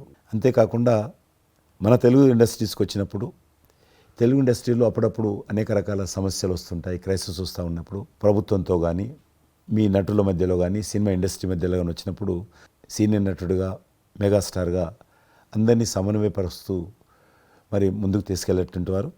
అలాంటి మీరు ఈరోజు మరి పద్మవిభూషణ్ రావడం అనేటువంటిది మరి అందరం సంతోషించాల్సిన అంశం అని నేను భావిస్తాను. ఈ ఇండస్ట్రీ లేకపోతే మేము లేవండి. మా చదివిన చదువుకు కానీ, మన బ్యాక్గ్రౌండ్కి కానీ ఏదో ఒక మారుమూల ఉద్యోగం చూసుకుంటూ ఉండాల్సిన వాళ్ళు ఈ రోజున ఇంత సెలబ్రిటీ స్టేటస్ కానీ ప్రపంచవ్యాప్తంగా ఎక్కడ మన వాళ్ళు ఉన్నా సరే అక్కడ గుర్తింపు కానివ్వండి, ఇవన్నీ రావటం అంటే కనుక కళామ తల్లి, ఆ సినిమా ఇండస్ట్రీ నాకు పెట్టిన భిక్షగా నేను ఫీల్ అవుతుంటాను. ఆ ఇండస్ట్రీ లేకపోతే ఏం లేదు. అందుకని ఇలాంటి ఇండస్ట్రీకి ప్రత్యుపకారంగా నేను ఏం చేయాలి, నాకు ఇంత స్థానం ఇచ్చిన ఇండస్ట్రీకి తిరిగి నేను ఏమి ఇవ్వగలను అనేటటువంటి ఒక గ్రాటిట్యూడ్ నుంచి మొదలైంది. క్రైసిస్ వచ్చినప్పుడు నేనేదో నా భుజం కాయాలి, నా వంతు సహాయం చేయాలి అనే ఆలోచన. ఒక ఇంటికి పెద్ద బిడ్డగా, పెద్ద కొడుకుగా ఆ ఇంటి కుటుంబ బాధ్యతలకి తన వంతు సహాయం ఎలా చేస్తాడో అలాగే నిర్వర్తించాలని ఉంటుంది. కానీ ప్రతిదానికి పెద్ద నేను అనేటువంటి బేషిజానికి మాత్రం పోవాలని అనుకుంటున్నాను. కారణం ఒకటి అనుకుంటే మీరంటే అందరు యాక్సెప్టబిలిటీ ఉంటుంది. అది కూడా ఆ యాక్సెప్టబిలిటీ చిన్నవాళ్ళు కానీ పెద్దవాళ్ళు కానీ ఈ రంగం కానీ ఆ రంగం కానీ మీరు ఏదైనా ఒక మాట చెప్తే దాని మీద మీరు నిలబడతారు, మిగతా వాళ్ళు కూడా మీ మాట గౌరవం ఇస్తారు. అది కారణం నేను అనుకుంటాను. ఎస్, సినిమా రంగం నుంచి రాజకీయాలకు వచ్చి కూడా రాజకీయాలలో మీకంటూ ఒక ప్రత్యేక స్థానాన్ని సంపాదించుకున్నారు. మీరు కొత్త ఒరవడి రాజకీయాల్లో కూడా తీసుకురావడం జరిగింది. మీరు చేపట్టినటువంటి ప్రచార కార్యక్రమం కానీ మీకు వస్తున్నటువంటి స్పందన కానీ అద్భుతంగా మేమందరం ప్రతి కార్యక్రమాన్ని వేరే ప్రత్యామ్నాయ పార్టీలో ఉన్నప్పుడు కూడా మీ రాకను మేము గమనించే వాళ్ళము. మీరు చేస్తున్నటువంటి ప్రచారము, కొత్త ఒరవడి మీరు అద్భుతంగా చేశారు. ప్రాంతాలకు అతీతంగా మీకు స్పందన లభించింది, చాలామంది గెలిచొచ్చారు. ఒక ఆర్టిస్ట్గా నేను మంచి స్థితిలో ఉన్నప్పుడు రాజకీయాల్లోకి వెళ్ళాల్సినటువంటి ఒక పరిస్థితులు నెలకొన్నాయి. ఆ సమయంలో నేను ప్రజలకి ఏదో చెయ్యాలనే తప్పనే ప్రధానం తప్ప ఎలాంటి పొజిషన్స్ ఏమిటి దీని మీద నాకు దృష్టి లేదు. ఎందుకంటే అన్నిటికీ మించినటువంటి ఉన్నతమైన స్థానాన్ని వాళ్ళ మనసులో వాళ్ళు ఇచ్చిన తర్వాత దానికి మించి నాకు ఏది కావాలి కోరిక లేదు నాకు. అయితే ఏదో చిన్న ఎత్తున మనకి తెలిసి మనకు అందుబాటులో ఉన్నటువంటి చారిటబుల్ ట్రస్ట్ ఇవి పెట్టి చేస్తాం, నేత్రదానం అని రక్తదానం అని చేస్తున్నాం. కానీ పెద్ద ఎత్తున చేసే అవకాశం భగవంతుడు ఇస్తే కనుక అది చిత్తశుద్ధితోటి నేను మనసావాచ కర్మేణ చెయ్యాలి అని ఆ రకంగా నా కృతజ్ఞత తీర్చుకోవాలని మాత్రం చూపించాలని మాత్రం నాకు ఎప్పుడు ఉంటుండేది. నాకు ఇప్పటికి జ్ఞాపకం ఉంటుంది ఇది. అంతకుముందు ఒకటే ఉండేది, ఇలా పెట్టినప్పుడల్లా ప్రతిసారి మీరే జ్ఞాపకం వస్తారు నాకు. ఎంత కీన్ అబ్జర్వేషన్. రాజకీయంగా ఉన్నప్పుడు మాత్రం నాకు ఎనలేని సంతృప్తి ఎక్కడ లభించిందంటే, ముఖ్యంగా ఇప్పుడు తమరు చేస్తున్నటువంటి శాఖ ఉంది కదా టూరిజం, అది నేను మీకంటే కొంచెం ఒక స్టెప్ ముందుగా దాన్ని నేను అవి నిర్వర్తించినప్పుడు ఆ శాఖలో మంత్రిగా నాకు పొందినటువంటి అనుభూతి కానీ లభించిన సంతృప్తి కానీ అంతా ఇంత కాదు. ఆ రకంగా మాత్రం రాజకీయాలకు వస్తే ఇంత చేయొచ్చా అనేది మాత్రం నాకు సుస్పష్టంగా నాకు అనుభవపూర్వకంగా తెలిసొచ్చింది మంత్రిగా ఉన్నప్పుడు టూరిజానికి. అది అలా అలా వెళ్ళి ఆఖరికి ఒక కల్నరీ ఇన్స్టిట్యూట్ అనేది నాకు అవకాశం తిరుపతిలో నేను వెళ్ళాను. అద్భుతమైనటువంటి ఇన్స్టిట్యూట్ అది. అంటే క్షమించాలి, అది ఇనిషియేట్ చేసి తీసుకురావడం వరకు నేను చేసి ఇంకా ప్లానింగ్ అంతా మీరు ఉన్నప్పుడే జరిగింది. రాబట్టడానికి ఎంత కృషి చేశానంటే అంతా ఇంత కాదు, అది మనకు రాకుండా పోయే పరిస్థితులు ఉన్నాయండి. ఆ టైం లోపల ఒక మినిస్టర్నా ఒక సూపర్ స్టార్నా అన్నీ పక్కన పెట్టేసి ఆ ప్లానింగ్ కమిషన్ చైర్మన్ ఉండేవారు మౌంటిగా అహ్లూవాలియా. ఆయన దీన్ని వద్దు, మనకి ఇది వైబుల్ కాదు, ఇది ఫీజిబుల్ కాదు అంటే కనుక కాదని ఆయన గుమ్మందరికి వెళ్ళిపోయి చేతులు కట్టుకుని ఇది ఓకే చేయండి సార్, దీని ఆవశ్యకత అంతా కాదు. ఇండియాలో ఉన్నటువంటి ఎన్ని రకాల స్టేట్స్, ఎన్ని రకాల కల్చర్స్ ఉన్నాయో అన్ని రకాల వంటకాలు ఉండేటటువంటి దేశం మందే. అది నేర్పించే ఒక ఇన్స్టిట్యూషను ఈ రోజున మనకి కావాలి. అదే కల్నరీ ఇన్స్టిట్యూట్. అది మనకు వచ్చింది, దాన్ని మనం నిలబెట్టుకోవాలి. ఇది గొప్ప అవకాశం, ఎంతోమందికి ఉద్యోగం ఇవ్వటమే కాదు మన కల్చర్ని కూడా మనం నిలబెట్టడం అవుతామంటూ ఆయనతో పోరాడి కన్విన్స్ చేసి ఓకే చేసి ఇక్కడ రాష్ట్ర ప్రభుత్వం ఆ రోజున ఉన్నట్టు రాష్ట్ర ప్రభుత్వం ఒప్పించి రేణుగుంటలో 17 ఎకరాల దాకా చేయించి ఇంకా పెట్టేస్తున్నాం, ఇంకా మనం స్టోన్ వేస్తున్నాం ఇక్కడ అని అనుకున్న సమయంలో ఈ రాష్ట్ర విభజన సమయంలో నేను రిజిగ్నేషన్ టెండర్ చేసి వచ్చింది. అయితే ఫైల్స్ అంతకు అన్నీ అయిపోయినాయి. దాని తర్వాత ఇమ్మీడియట్గా వచ్చిన కేంద్ర ప్రభుత్వంగా మీరు దాన్ని ఇంప్లిమెంట్ చేసి ఈరోజు రేణుగుంటలో అది మీరు చాలా అద్భుతంగా ఉన్నదండి. ఇంకా దాన్ని ఈ మధ్యలోనే 2 రోజుల క్రితం ఈ మధ్య నేను మా సెక్రటరీని పంపించాను. మళ్ళీ దాన్ని ఇంకా రిక్రూట్మెంట్ కానీ ఇంకా రీడెవలప్మెంట్ కానీ ఇంకా ఏ రకంగా డెవలప్. ఇప్పుడు ఆల్రెడీ మేము ఎస్వి యూనివర్సిటీతో టైప్ చేసుకుంటున్నాము, టీటీడీ వాళ్ళతో టైప్ చేసుకుంటున్నాము, కొన్ని స్టార్ హోటల్స్తో టైప్ చేసుకుంటున్నాము. ఆ రకంగా ఇంకా మీరు ఏదైతే ఆలోచన ఉండనో మీ ఆలోచన ప్రకారం దాన్ని ముందుకు ముందుకు తీసుకెళ్తాం. మీరు రాజకీయాలు ఉన్నా సినిమా రంగంలో ఉన్నా కూడా కల్మషం లేనటువంటి వ్యక్తి అని నేను భావిస్తాను. ఎవరిని పల్లెత్తు మాట అన్నారు, ఇంట్లో అన్నారు అనుకుంటా, బయట అన్నారు అనుకుంటాను. పార్టీ పెట్టినప్పుడు కూడా ఎవరన్నా అక్కడక్కడ రాజకీయంగా అన్నా కానీ మీరు వ్యక్తిగతంగా అందరూ గౌరవిస్తారు ఈరోజు ఏ పార్టీలు ఉన్నప్పుడు కూడా. నేను అది ముందస్తుగా చూసింది మీలో కిషన్ రెడ్డి గారు. మిమ్మల్ని మనస్ఫూర్తిగా చెప్తున్నాను, అసెంబ్లీలోకి నేను అడుగుపెట్టినప్పుడు నేను కొత్తవాడిని. నా వెనకాల ఆల్రెడీ ఒకసారి ఎమ్మెల్యేగా చేసి రెండోసారి ఎమ్మెల్యేగా ఉన్న కిషన్ రెడ్డి గారు నా పక్క సీట్లో ఉండేవారు. ఇటు పక్క ఇంకొకరు జయప్రకాష్ నారాయణ. జయప్రకాష్ నారాయణ గారు ఆయన, ఇటు పక్క చంద్రబాబు నాయుడు గారు, మరో పక్క ఏమో వైఎస్ఆర్ అందరూ ఉండేవాళ్ళు. వీళ్ళందరూ మాట్లాడుతుంటే, వీళ్ళందరూ రాజకీయ ఉద్దండులు మాట్లాడుతుంటే అందరిని చూస్తుండేవాడిని. అక్కడ నాకు వచ్చిన షాక్ ఏంటంటే, ఫస్ట్ ఒకళ్ళు దుయ్యబెట్టుకుంటూ తిట్టుకుంటూ అసలు దుర్భాషలు ఆడుకుంటూ కొట్లాడుకునే పరిస్థితి దాకా వస్తూ ఇక ఫినిష్ అయిపోయింది, ఇక ఒకళ్ళు మాట్లాడుకోరు, ఇంకా వీళ్ళు దీర్ఘకాల శత్రువులు వీళ్ళు ఇంకా అనే ఫీలింగ్ వచ్చింది. ఇలా ఉంటుందా అనేది. బట్ దానికి విరుద్ధంగా నేను అసెంబ్లీ అయిపోగానే కారులో నడుచుకెళ్తుంటే ఎవరైతే ఇద్దరు తిట్టుకున్నారో, ఒకరొకరు దూషించుకున్నారో వాళ్ళు భుజమే చేసుకుని, ఏంది భయ్యా నువ్వు అలా అన్నావు, నువ్వు అనలేదు భయ్యా, అరే మన నా నాయకుడు చూస్తున్నాడు అనకపోతే బాగుండదని ఇట్లా అంటుంటే నాకు షాక్ తిన్నాను. చాలా ఆశ్చర్యపోయేవాడిని, ఇదే ఇలా ఉంటుందా. మీకు మీ సినిమా ఫీల్డ్ కంటే ఎక్కువ నటులు ఉంటారు. మీ సినిమా ఫీల్డ్ కంటే ఎక్కువ నటులు రాజకీయాల్లో ఉంటారేమో అలా అనిపిస్తుంది నాకు. అక్కడ అలాంటి పరిస్థితుల్లో ఒక నిబద్ధతతోటి ఇష్యూ బేస్డ్గా మాట్లాడుతూ తను అనుకున్నవి నిర్దిష్టంగా చెప్పగలిగేటటువంటి నాయకుల్లో మిమ్మల్ని అబ్జర్వ్ చేశాను. మీరు ఎక్కడ ఎవరిని దుర్భాషలాటం నేను చూడలేదు, ఎవరిని పౌరుషంగా మాట్లాడటం చూడలేదు, ఎవరిని ఎద్దేవా చేయడం రెడిక్యూల్ చేయడం నేను చూడలేదు. మీరు ఎంతసేపు ఇష్యూ బేస్డ్గా మాట్లాడేవాళ్ళు, స్ట్రాంగ్ వాయిస్ చేసుకుని మీరు అనుకున్నది అది ఎంత కరెక్టు, ఎలా అన్యాయం జరుగుతుంది అని ఆ ప్రజలకి మద్దతుగా ప్రజల తరపున నిలబడి మాట్లాడిన నాయకుడుగానే మిమ్మల్ని చూశాను. నేను ఇప్పటికీ అలాగనే ఉన్నాను. అవును, మా పార్టీలో ఉన్న కొంతమంది కానీ, బయట ఉన్నటువంటి వాళ్ళు కానీ, కొంత మీడియా విలేకరులు కానీ, నువ్వు ఆ రకంగా మెత్తగుంటే లాభం లేదు, ఇప్పుడు రాజకీయాలలో నువ్వు కూడా పరిశ్యంగా మాట్లాడాలి, వ్యక్తులను చాలా గట్టిగా మాట్లాడాలి అంటారు. కానీ నేను అదే అంటాను, నేను ఇప్పుడు మారలేను, నాకు అవసరం కూడా లేదు, నేను ఇలానే ఉంటాను.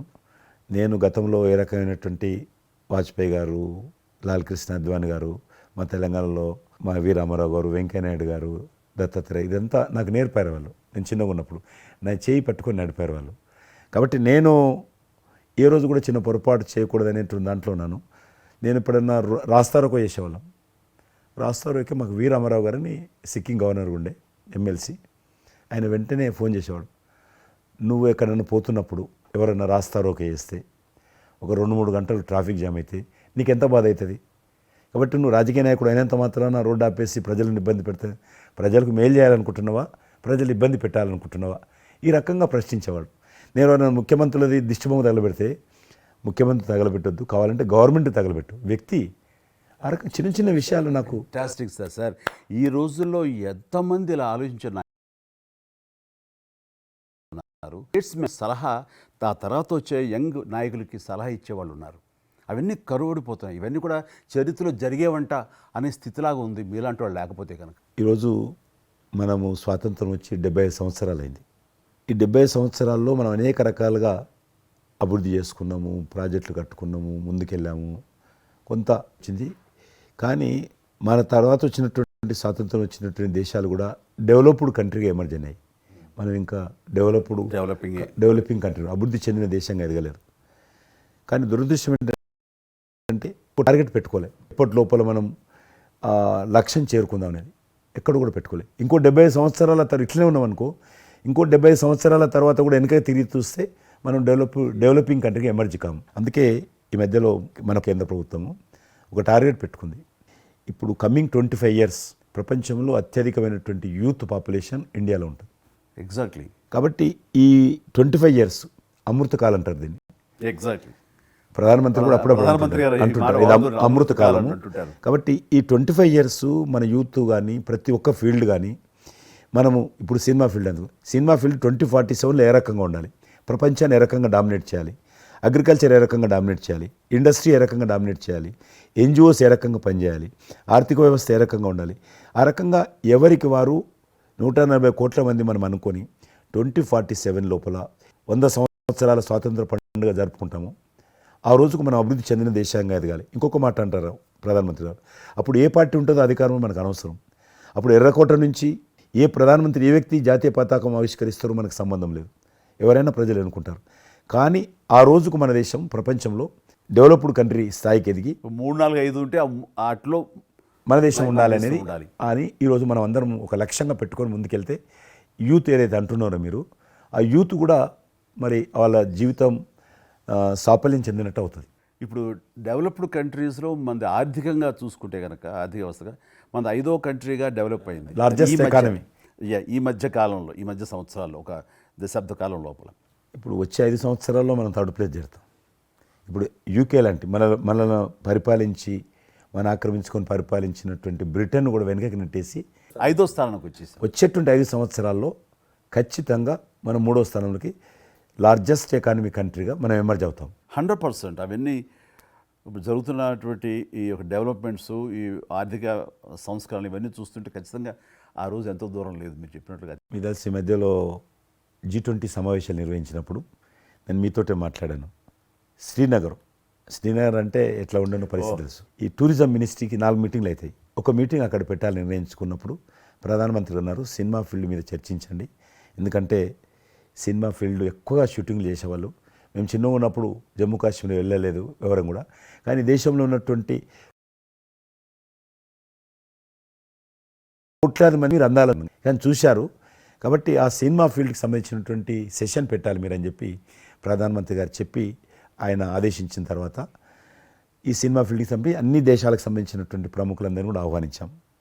అప్పుడు మేము మీటింగ్ పెట్టాలంటే పాకిస్తాన్ అన్ని దేశాలకు లెటర్స్ రాసింది, చైనా లెటర్స్ రాసింది, టెర్రరిస్ట్ ఆర్గనైజేషన్స్ అన్నీ కూడా హెచ్చరించాయి. జమ్మూ కాశ్మీర్కి వస్తే, Kashmir is a disputed place అది, కాబట్టి ఎవరు రావద్దు, వస్తే మాత్రము ఏమైనా అవుతే మాకు సంబంధం లేదని పాకిస్తాన్ కూడా అందరూ హెచ్చరించారు. బట్ ప్రైమ్ మినిస్టర్ చెప్పాడు, ఎట్టి పరిస్థితుల్లో మీటింగ్ పెట్టి తీరాలి, నువ్వు నాకు అనవసరం, నీకేం కావాలో నేను అన్ని ఏర్పాటు చేస్తాను. ఆ తర్వాత నేను మీతో మాట్లాడి అవును, మీరు అన్నారు. ఆ రోజు అప్పుడే కాశ్మీరు అనగానే మీరు కాశ్మీరు లోయల్లో కన్యాకుమారి ఇలాంటి సాంగ్స్ ఎన్నో మాకు గుర్తుకొచ్చినాయి.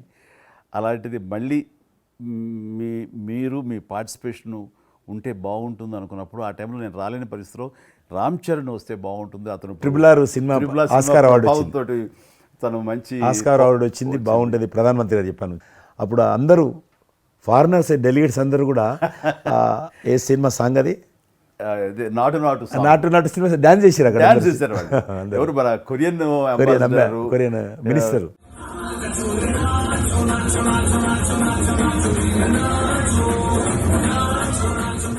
అలాగే ఇంకొక జర్మన్ అంబాసిడర్స్ చాలా మంది కింద మీరు చూసింది కొద్ది మందిని, కింద చాలా మంది చేశారు ఆ పాట పెట్టి చేసినప్పుడు. సో ఇప్పుడు మీకు మనవి చేస్తున్నాను, లాస్ట్ 2023లో ఇప్పుడు ఆ ఆర్టికల్ 370 తెలియించిన తర్వాత 23 కానీ 22 కానీ ఆల్మోస్ట్ మోర్ దెన్ 300 పిక్చర్స్, అవి మరి ఓటీటీ సినిమాలు కావచ్చు, టీవీ సీరియల్స్ కావచ్చు, మన సినిమాలు కావచ్చు, కొన్ని బయట దేశాలకు సంబంధించినటువంటి సినిమాలు కూడా ఆల్మోస్ట్ 300 పిక్చర్స్ షూటింగ్ జరిగాయి అక్కడ లాస్ట్ 2 ఇయర్స్లో.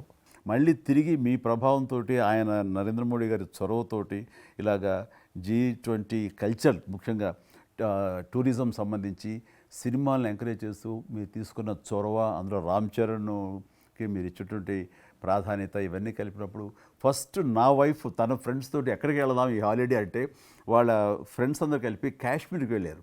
అన్నిటికీ మించి మన భారత జాతీయ జెండా రెపరెపలాడుతున్నారు. మీకు తెలుసలేదు, మా పార్టీ తరఫున మాకు మురళీ మనోహర్ జోషి గారు ఉండేవారు, పార్టీ అధ్యక్షుడు అద్వానీ గారి తర్వాత. ఆయన కన్యాకుమారి నుంచి కాశ్మీర్ వరకు యాత్ర తీసాము.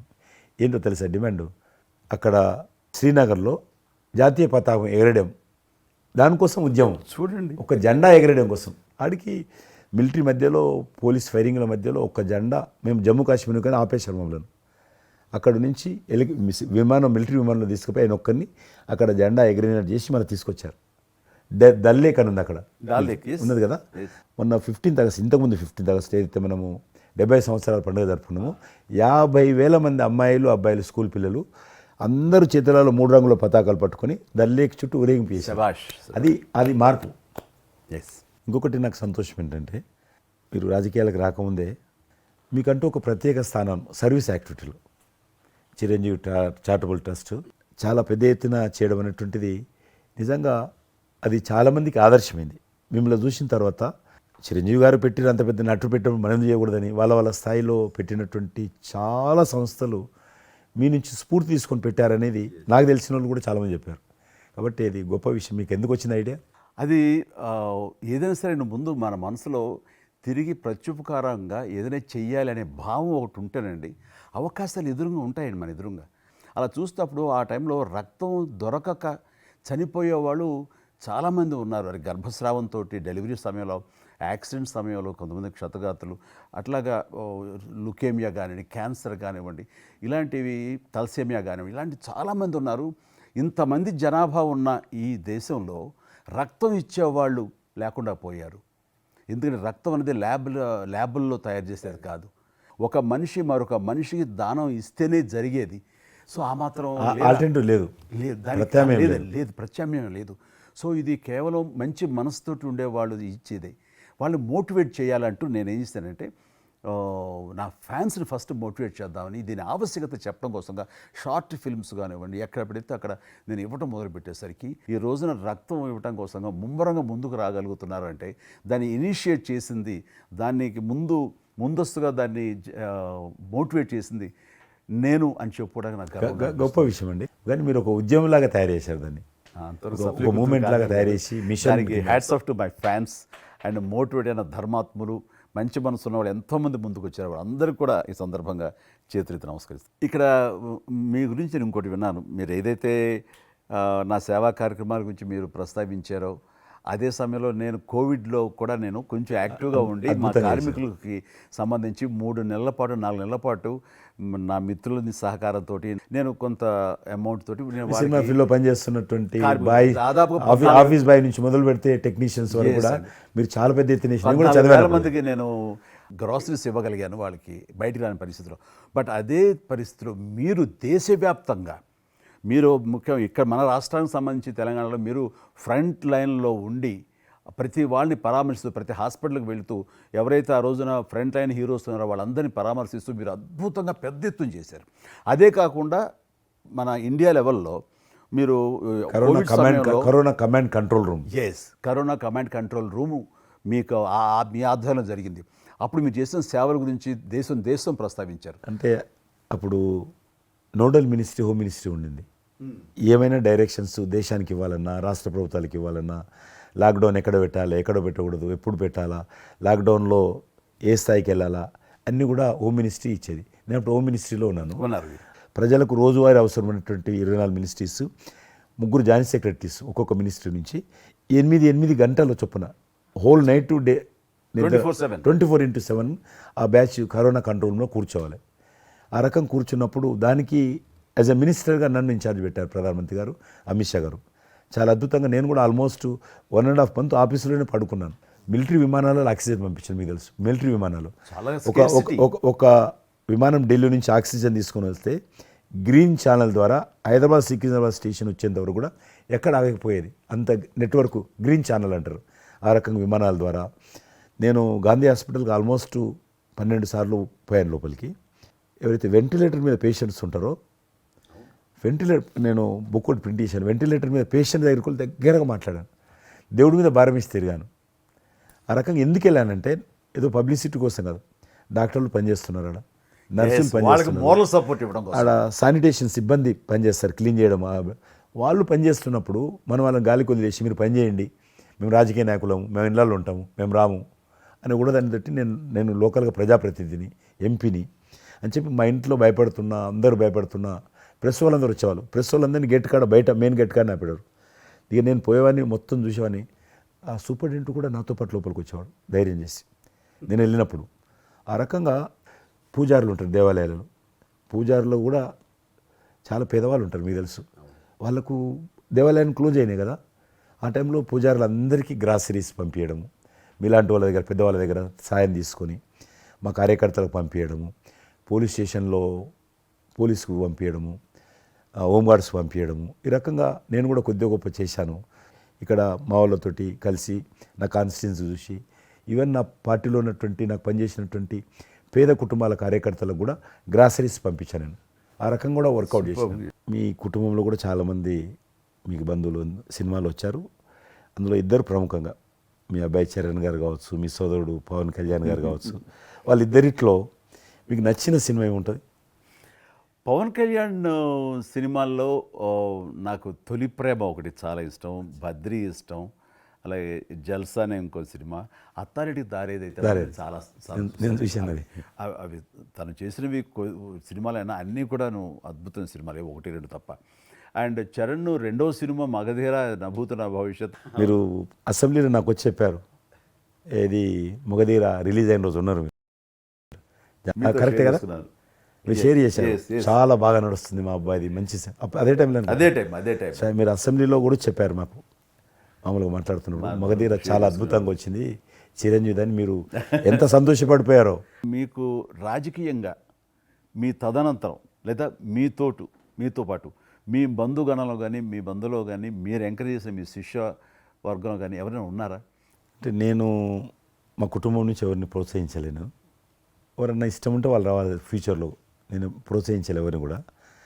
నాకు పార్టీలో గ్రూప్ అంటూ లేదు, అందరూ పార్టీ కార్యకర్తలందరూ నా గ్రూపే, పార్టీయే నా జెండా. ఆ రకంగా నేను ఎవరిని వ్యక్తిగతంగా నా మనిషిని ప్రోత్సహించుకోవడము, లేకపోతే మా కుటుంబ సభ్యులను ప్రోత్సహించడం అనేటువంటిది, ఎవరైనా రాజకీయాలు అంటే వాళ్ళ స్వేచ్ఛ, మనం బలవంతంగా తీసుకొచ్చి నిలబెట్టాలనేది నేను జనరల్ కూడా అనుకోలేదు ఇప్పటివరకు అయితే. ఈ ఫ్యూచర్ ఏమవుతుందో చెప్పలేను ఇప్పటికైతే. మీరు ఒక గ్రూపు, నా కార్యకర్తలు నా గ్రూప్ అని మీరు అంటే నాకు ఒక విజువల్, ఒక ఫోటోగ్రాఫ్ గుర్తుకొస్తుంది. మీరు వైట్ హౌస్ ముందు మీరు కొంతమంది కార్యకర్తలు అలా ఉన్నారు, కానీ వాళ్ళు నిశ్చితంగా చూస్తే నరేంద్ర మోడీ గారు ఉన్నారు ఆ టైం లోపల. మీకు అప్పటి నుంచి కూడా నరేంద్ర మోడీ గారితో సత్సంబంధాలు ఉండేవా?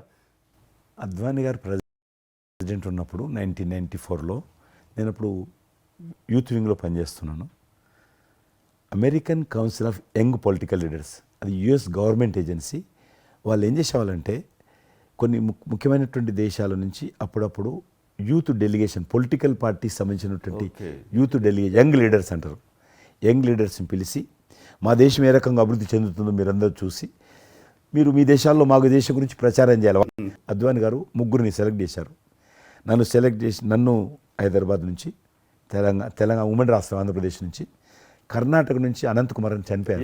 మినిస్టర్ ఉండేవారు, సివిల్ అవియేషన్ మినిస్టర్ ఉండేవాడు, కల్చర్ మినిస్టర్, ఆయన చనిపోయారు మధ్యలోనే. అక్కడ గుజరాత్లో ఆర్గని పార్టీకి సెక్రటరీ ఉండేవాడు నరేంద్ర మోడీ గారు, అప్పుడు మినిస్టర్ కాదు ఇంకా మా ముగ్గురిని సెలెక్ట్ చేసి ఢిల్లీకి పిలిచి ఇట్లా మీరు పార్టీ తరఫున పోవాలి అని చెప్పి, నన్ను కూడా నువ్వు పోవాలన్నప్పుడు నాకు పాస్పోర్ట్ లేదు, నాకు చాలా చిన్న ఏజీ, ఫ్లైట్లో మొదటిసారి పోయినా నేను, తొందర రమ్మంటే మా పార్టీ ఫ్లైట్ టికెట్ ఇస్తే పోయాను. మాట్లాడినాక వారు చెప్పారు మీరు ముగ్గు అని కూర్చున్నాక ఇంటి ముందోటి కటింగ్ షాప్ ఉంది, నరేంద్ర మోడీ గారి గడ్డ ఉంది, నాకు గడ్డ ఉంది, చిన్నోని మీరు దగ్గర క్లీన్ షేవింగ్ చేసుకురా ఉన్నాడు. నరేంద్ర మోడీ ఇంటి మా అమ్మ పోయిన క్లీన్ నాకు చూపించాలని మళ్ళీ వచ్చి పోయి క్లీన్ షేవింగ్ చేసుకొని నరేంద్ర మోడీ గారు మేము ఇద్దరం, ఎందుకంటే అయినా మీరు పార్టీ రిప్రజెంట్ చేయడం లేదు, మీరు ఇండియాని రిప్రజెంట్ చేస్తున్నారు, టైంకి రావాలా, టైంకి పోవాలని చెప్పి మమ్మల్ని పంపించిన తర్వాత నరేంద్ర మోడీ గారు, మీరు చూడండి ఆ ఫోటోలో ఆయన సంఖ్య ఒక బ్యాగ్ ఉంటుంది, ఆ బ్యాగులో పుస్తకము పెన్ ఉంటుంది.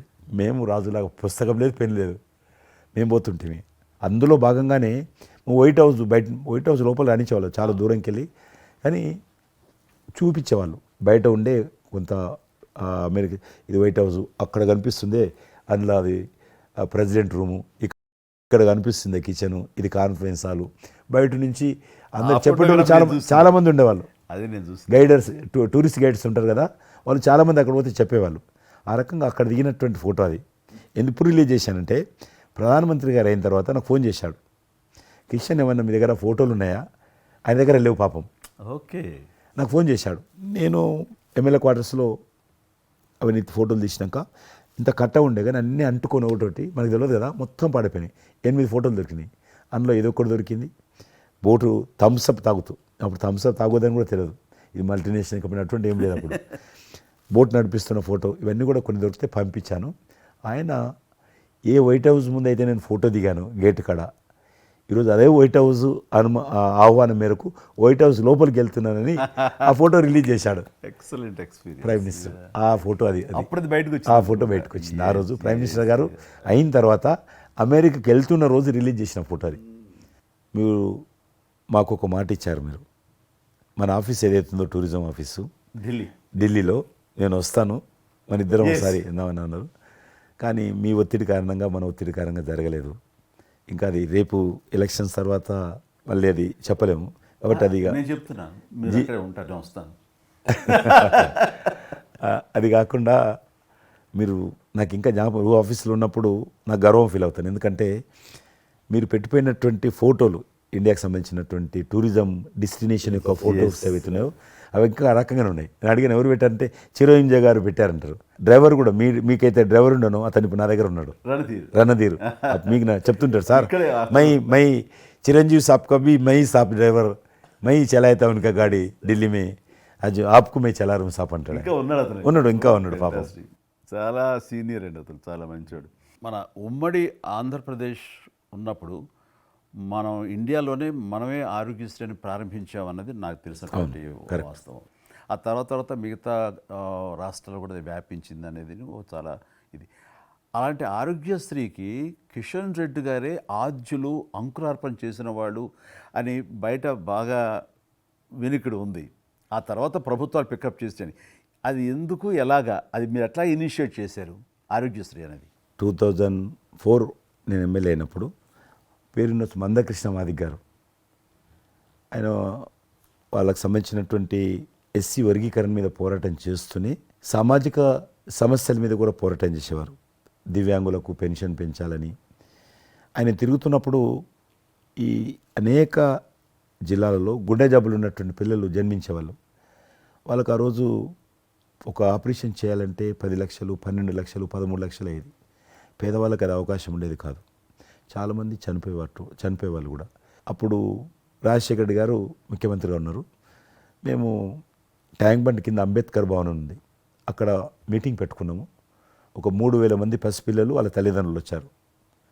మీటింగ్ అయినాక ఆ మీటింగ్లోనే ఒక అబ్బాయి చనిపోయాడు. ఇప్పుడు ఏం చేయాలి ప్రాబ్లం అబ్బాయి గారు? సేమ్ అబ్బాయి అంతే వచ్చాడు, చిన్న పసిబాబు అందే వచ్చాడు, అబ్బాయి చనిపోయాడు. మేము ఏం చేసినాం, నేను మందకృష్ణ గారు కలిసి, నేను కూడా ఉద్యమానికి వెళ్ళాను. ఆ అబ్బాయి డెడ్ బాడీ పట్టుకొని అంబేద్కర్ ట్యాంక్ బండ్ నుంచి అంబేద్కర్ విగ్రహం దగ్గరకు వచ్చాం.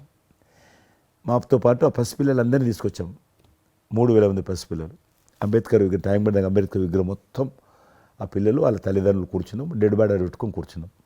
ఎట్టి పరిస్థితుల్లో రాష్ట్ర ప్రభుత్వము ఈ అందరికీ కూడా ఉచితంగా చిన్నపిల్లలందరూ కూడా ఆపరేషన్ చేయించాలి, ప్రైవేట్ హాస్పిటల్లో కానీ ఎక్కడైనా వాళ్ళ ఇష్టం చేయించాలి, వీళ్ళ ప్రాణాలు కాపాడాలని డిమాండ్ తోటి కూర్చున్నాం. 11 గంటలకు కూర్చున్న తర్వాత రాజశేఖర రెడ్డి గారు దురదృష్టం ఆ రోజు ఢిల్లీకి వెళ్ళిపోయాడు, ఢిల్లీలో ఉన్నాడు. బట్ ఢిల్లీ నుంచే ఫోన్లో మాట్లాడాను నేను. మాట్లాడి నేను తర్వాత ఆలోచిస్తాం, మీరు అట్లా చేయొద్దు, ఎందుకంటే మమ్మల్ని లాఠీ చేయడానికి వీలేదు, పసిపిల్లలు, గుండె జబ్బులు ఉన్న పిల్లలు, మమ్మల్ని నెట్టేయడానికి వీలేదు పోలీసులు కూడా విచిత్రమైన పరిస్థితి, ఆందోళన, ఉద్యమం చేస్తున్నాం మేము, చాలా డెడ్ బాడీ పెట్టుకొని ఉన్నాం, ఏం చేయాలో పోలీసులకు తోచది. ముఖ్యమంత్రి గారు అన్నప్పుడు రాజశేఖర్ గారు మా మెడ మీద కత్తి పెట్టి మీరు ఈ రకంగా దబాయిస్తున్నారు, ఏమని అనుకోండి సార్, మీరు కృష్ణ గారు చాలా గట్టిగా ఉన్నారు, ఏమని అనుకోండి, మీరు ఎట్టి పరిస్థితుల్లో ఇది చేయాలని చెప్పి మేమిద్దరం కదలాలి. రాత్రి ఆల్మోస్ట్ 10 o'clock మళ్ళీ ముఖ్యమంత్రి గారు ఫోన్ చేసి మీరు మాట చెప్పడం కాదు ఆర్డర్ రావాలను. వీళ్ళందరికీ ఫస్ట్ మేము రాష్ట్ర ప్రభుత్వం తరఫున గుండె జబ్బులు ఉన్నటువంటి పిల్లలందరికీ ఎంత డబ్బు అయినా ఖర్చు అయినా సరే మేము ఆపరేషన్ చేయిస్తానని చెప్పి ఢిల్లీ నుంచి మాట ఇచ్చి ఆర్డర్ తీసి మా చేతులు పెట్టినాక మేము పిల్లలందరినీ తీసుకొని వెళ్ళిపోయినాం, ఫస్ట్ పిల్లలు వాళ్ళ తల్లిదండ్రులు. ఆ తర్వాత మళ్ళీ ముఖ్యమంత్రి గారు వచ్చిన తర్వాత మళ్ళీ మీటింగ్ పిలిచాడు మమ్మల్ని. పిలిచి ఈ రకంగా చేయడం తప్ప, మీరు నన్ను బెదిరించారు, బ్లాక్మెయిల్ చేశారు, ఆర్డర్ చేశారు, ఏమని అనుకోసారి మేము ప్రజల పిల్లల ప్రాణాలు కాపాడడం కోసం చేశాం తప్ప మీకు వ్యతిరేకంగా కాదు, ఇంకొకరు కాదు. అందులో బాబు చనిపోయాడు. తర్వాత ముఖ్యమంత్రి ఆలోచన చేసి డాక్టర్లను పిలిచి ఎట్లా చేద్దాము, అప్పుడు సర్వే చేయించాడు. వాళ్ళు గ్రామ పంచాయతీలో సర్వే చేస్తే 2 లక్షల మంది పిల్లలు ఉన్నారు ఒక్క ఆంధ్రప్రదేశ్లోనే. ఉభయ రాష్ట్రాల్లో గుండెకు జబ్బు హోల్ ఉండి పుట్టినటువంటి వాళ్ళు 2 లక్షల మంది పిల్లలు ఉన్నారు.